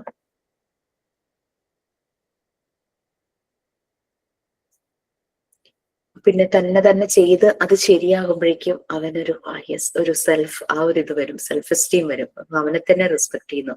ഞാൻ കൊള്ളാലോ എന്ന് പറഞ്ഞ് സ്വയം ഒരു പാറ്റ് ഒക്കെ കൊടുക്കാനുള്ള രീതിയിൽ അവന്റെ മനസ്സാകുന്നു. പിന്നെ അവന്റെ തന്നെ സ്പീഡിൽ അവന് കാര്യങ്ങൾ ചെയ്യാനായിട്ട് പറ്റും. അവനെ റീട്രീറ്റ് ചെയ്യുന്നില്ല. നീ പതുക്കെ ചെയ്യുന്നത്, നീ അവിടെ ഇരിക്കുക, നീ ചെയ്യണ്ട. മറ്റു കുട്ടികൾ സ്പീഡിൽ ചെയ്യുന്നു, ഇവൻ പതുക്കെ ചെയ്യുന്നു എന്നുള്ളത് അങ്ങനെ ഒരു കമ്പാരിസൺ ഒന്നും അവിടെ വരുന്നില്ല. അവന്റെ ഓൺ പേസിൽ, അവന്റെ ഓൺ റേറ്റില് അവന് കാര്യങ്ങൾ ചെയ്ത് അവൻ പ്രോഗ്രസ് ആവുന്നു. അവന്റെ ഡെവലപ്മെന്റ് അത് ഹെൽപ്പ് ചെയ്യും. ഇപ്പൊ നമുക്ക് തന്നെ പറയാനായിട്ട് പറ്റുമ്പോൾ നമുക്ക് 2 മക്കളുണ്ടെന്ന് വിചാരിക്കുക. നമ്മളെ സംബന്ധിച്ച് രണ്ടും നമ്മുടെ 2 മക്കൾ തന്നെയാണ്. പക്ഷെ ഓരോ കുട്ടിക്കും നമ്മള് പുതിയ അച്ഛനും അമ്മയും ആവണം എന്ന് തന്നെയാണ്. ആദ്യം ഒരു കുഞ്ഞുണ്ടായി അതേപോലെ തന്നെ രണ്ടാമത്തെ കുഞ്ഞിനോടും ചിലപ്പോൾ നമുക്ക് ആ രീതിയിൽ തന്നെ ആയിരിക്കില്ല. കുട്ടി ഡിഫറെന്റ് ആണല്ലേ. അപ്പോ 2 മക്കളും നമ്മളുടെ സ്വന്തമാണെങ്കിലും ഓരോരുത്തർക്കും നമ്മൾ അവരവരുടെ പുതിയ അച്ഛനും അമ്മയും പോലെ ആയി തന്നെ വരണം എന്നാണ് പറയുന്നത്. അതുപോലെ തന്നെയാണ് ഓരോ കുട്ടിയുടെയും ആ ഒരു റേറ്റിനനുസരിച്ച് അവിടെ അവന് ചെയ്യാനുള്ള എല്ലാ ഫ്രീഡവും ഉണ്ട്. അവന് അതൊരു കമ്പാരിസണിലേക്ക് പോകുന്നില്ല. പിന്നെ മൂവ് ചെയ്യാനുള്ളത് ക്ലാസ് റൂംസ് ആയിട്ടോ പീരിയഡ്സ് ആയിട്ടോ ഡിവൈഡ് ചെയ്തിട്ടില്ല. അപ്പം ഇൻസൈഡ് ഔട്ട്സൈഡ് എൻവയോൺമെന്റിലേക്ക് ഗാർഡനിലേക്കൊക്കെ പോകാനും എല്ലാം ചെറിയ ചെറിയ വരാന്തയായിട്ട് കണക്ട് ചെയ്തിട്ടുണ്ട്. അവിടെ ഇങ്ങനെ ക്ലോസ്ഡ് റൂംസ് ഒന്നുമില്ല.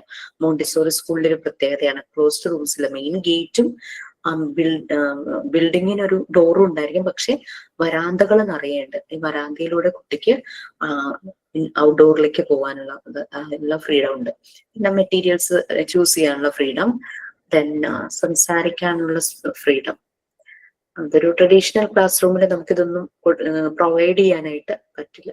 പക്ഷെ ഈ ഒരു സംസാരിക്കാനുള്ള ഫ്രീഡം എന്ന് പറഞ്ഞു കഴിഞ്ഞാല് ഭയങ്കര വയലന്റ് ആയി അലറി വിളിക്കുക എന്നുള്ളതല്ല കേട്ടോ. കാരണം ഈ എൻവയോൺമെന്റിലേക്ക് ചെല്ലുമ്പോൾ തന്നെ അവിടുത്തെ ഡയറക്ടേഴ്സ് എപ്പോഴും പറയുന്ന we have to speak softly എന്നൊക്കെ പറയുമ്പോൾ അത് എപ്പോഴും കേട്ടോണ്ടിരിക്കുകയല്ലേ. പക്ഷെ നമുക്കറിയാം ഒരു സ്കൂളാകുമ്പോൾ, എന്ത് സ്കൂൾ, നോർമൽ സ്കൂൾ ആണെങ്കിലും അല്ലാതെ മോണ്ടിസോറി സ്കൂൾ ആണെങ്കിലും അവിടെ പല രീതിയിലുള്ള കുട്ടികൾ വരും. അപ്പോൾ നമ്മള് കുട്ടികളെ ആദ്യം ഒബ്സർവ് ചെയ്തിട്ട് അവർ ഏത് കാറ്റഗറിയിൽ പെടുന്നു എന്ന് മനസ്സിലാക്കി, ഡീവിയേറ്റഡ് കുട്ടികളാണെങ്കിൽ അവർക്ക് ഒരു ട്രഡീഷണൽ ടീച്ചർ ചെയ്യുന്ന പോലെ തന്നെ ആദ്യം അവരുമായിട്ടൊരു റാപ്പോ ബിൽഡ് ചെയ്യും. അവരുമായിട്ട് പാട്ട് പാടുമോ ഡാൻസ് ചെയ്യുമോ അങ്ങനെ ഇങ്ങനെയൊക്കെ ചെയ്തിട്ട് ഒരു റാപ്പ് ബിൽഡ് ചെയ്ത് അവരെ ആക്ടിവിറ്റീസ്, അപ്പം നമുക്ക് അവിടെ ആക്ടിവിറ്റീസ് അവരെ കൊണ്ട് പലതും ചെയ്യിച്ച് അവർ പതുക്കെ നോർമലൈസേഷൻ എന്നുള്ള കാറ്റഗറിയിലേക്ക് വരുമ്പോൾ പിന്നെ സാധാരണ പോലെ നോർമലൈസ്ഡ് കിഡ്സിന് എങ്ങനെയാണോ അത് ആ രീതിയിൽ തന്നെ കാര്യങ്ങൾ അവർക്ക് പ്രൊവൈഡ് ചെയ്യാം. അപ്പം ഇവരുടെ മെന്റൽ എബിലിറ്റി വെച്ചിട്ട് ആ ഒരു പ്രിപ്പയർഡ് എൻവയോൺമെന്റിൽ അവർ വളർന്നുകൊണ്ടിരിക്കുക. കാരണം അവർക്ക് കൊടുക്കുന്ന മെറ്റീരിയൽസ് എല്ലാം അങ്ങനെയുള്ളതാണ്, ഇവരുടെ ഡെവലപ്മെന്റിനെ ഹെൽപ്പ് ചെയ്യുന്ന രീതിയിലുള്ളതാണ്. Then freedom to love and to be loved. സ്നേഹിക്കാനും സ്നേഹിക്കപ്പെടാനും ആ റൈറ്റ്സ് ആണല്ലേ ശരിക്കും, അത് എല്ലാ മനുഷ്യർക്കും, കുഞ്ഞുകുട്ടികളിൽ നിന്ന് മാത്രമല്ല എല്ലാവർക്കും അതുണ്ട്. സ്നേഹിക്കാനും സ്നേഹിക്കപ്പെടാനുമുള്ള ഒരു റൈറ്റ് കുട്ടികൾക്ക് അത് ഏറ്റവും കൂടുതൽ വേണ്ടുന്ന ഒരു പോസിറ്റീവ് ഫാക്ടറാണ്. കാരണം ത്രൂ ലവ് ആണ് നമുക്ക് പല കാര്യങ്ങളും കറക്റ്റ് ചെയ്യാനായിട്ട് പറ്റുള്ളൂ. അത് ചിലപ്പോൾ ഒത്തിരി ഡീവിയേറ്റഡ് ആയിട്ടുള്ള കുഞ്ഞുങ്ങൾക്കും ഒക്കെ അവരെ അഫെക്ഷനോട് കൂടി ഹാൻഡിൽ ചെയ്യുമ്പോൾ അവർക്ക് ഒത്തിരി വ്യത്യാസങ്ങൾ വരും. നിങ്ങൾ ടീച്ചിങ് പ്രാക്ടീസിനൊക്കെ പോയപ്പോൾ മനസ്സിലാക്കിയിട്ടുണ്ടാവും, പലർക്കും ടീച്ചിങ് പ്രാക്ടീസ് ടൈം കഴിഞ്ഞിട്ടും അവിടെ നിന്ന് വരാൻ മനസ്സ് വന്നിട്ടുണ്ടാവില്ല. കുട്ടികളും എപ്പോഴും അന്വേഷിക്കുന്നൊക്കെ ഉണ്ടാവും.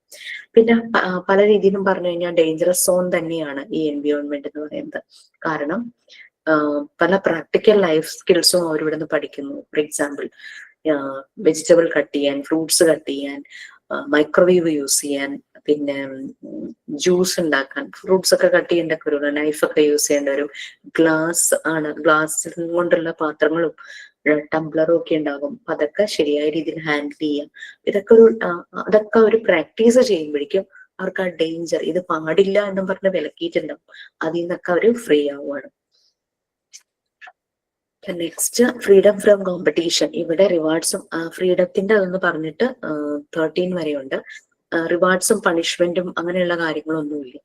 സോ അവിടെ റിവാർഡ് എന്ന് പറയുന്നത് അവര് വളരെ ഹാപ്പി ആയിട്ട് അവർ ചെയ്യുന്ന ആക്ടിവിറ്റീസ് കംപ്ലീറ്റ് ചെയ്യുന്നത് തന്നെയാണ് ഓരോ കുട്ടിക്കും കിട്ടുന്ന റിവാർഡ്.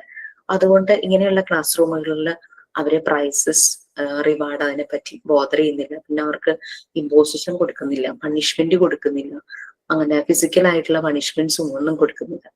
അതിൽ നിന്നെല്ലാം ഇവര് ഫ്രീ ആണ്. തമ്മിൽ കോമ്പീറ്റ് ചെയ്യിക്കുന്നില്ല. അവൻ ഇത്ര സമയം കൊണ്ട് ചെയ്തു, നിനക്കെന്താ ചെയ്ത, ആ രീതിയിലുള്ള കോമ്പറ്റീഷനും ഇല്ല. അപ്പൊ അങ്ങനെ പോകുന്നു. പിന്നെ ഫ്രീഡം ഫ്രം പ്രഷർ.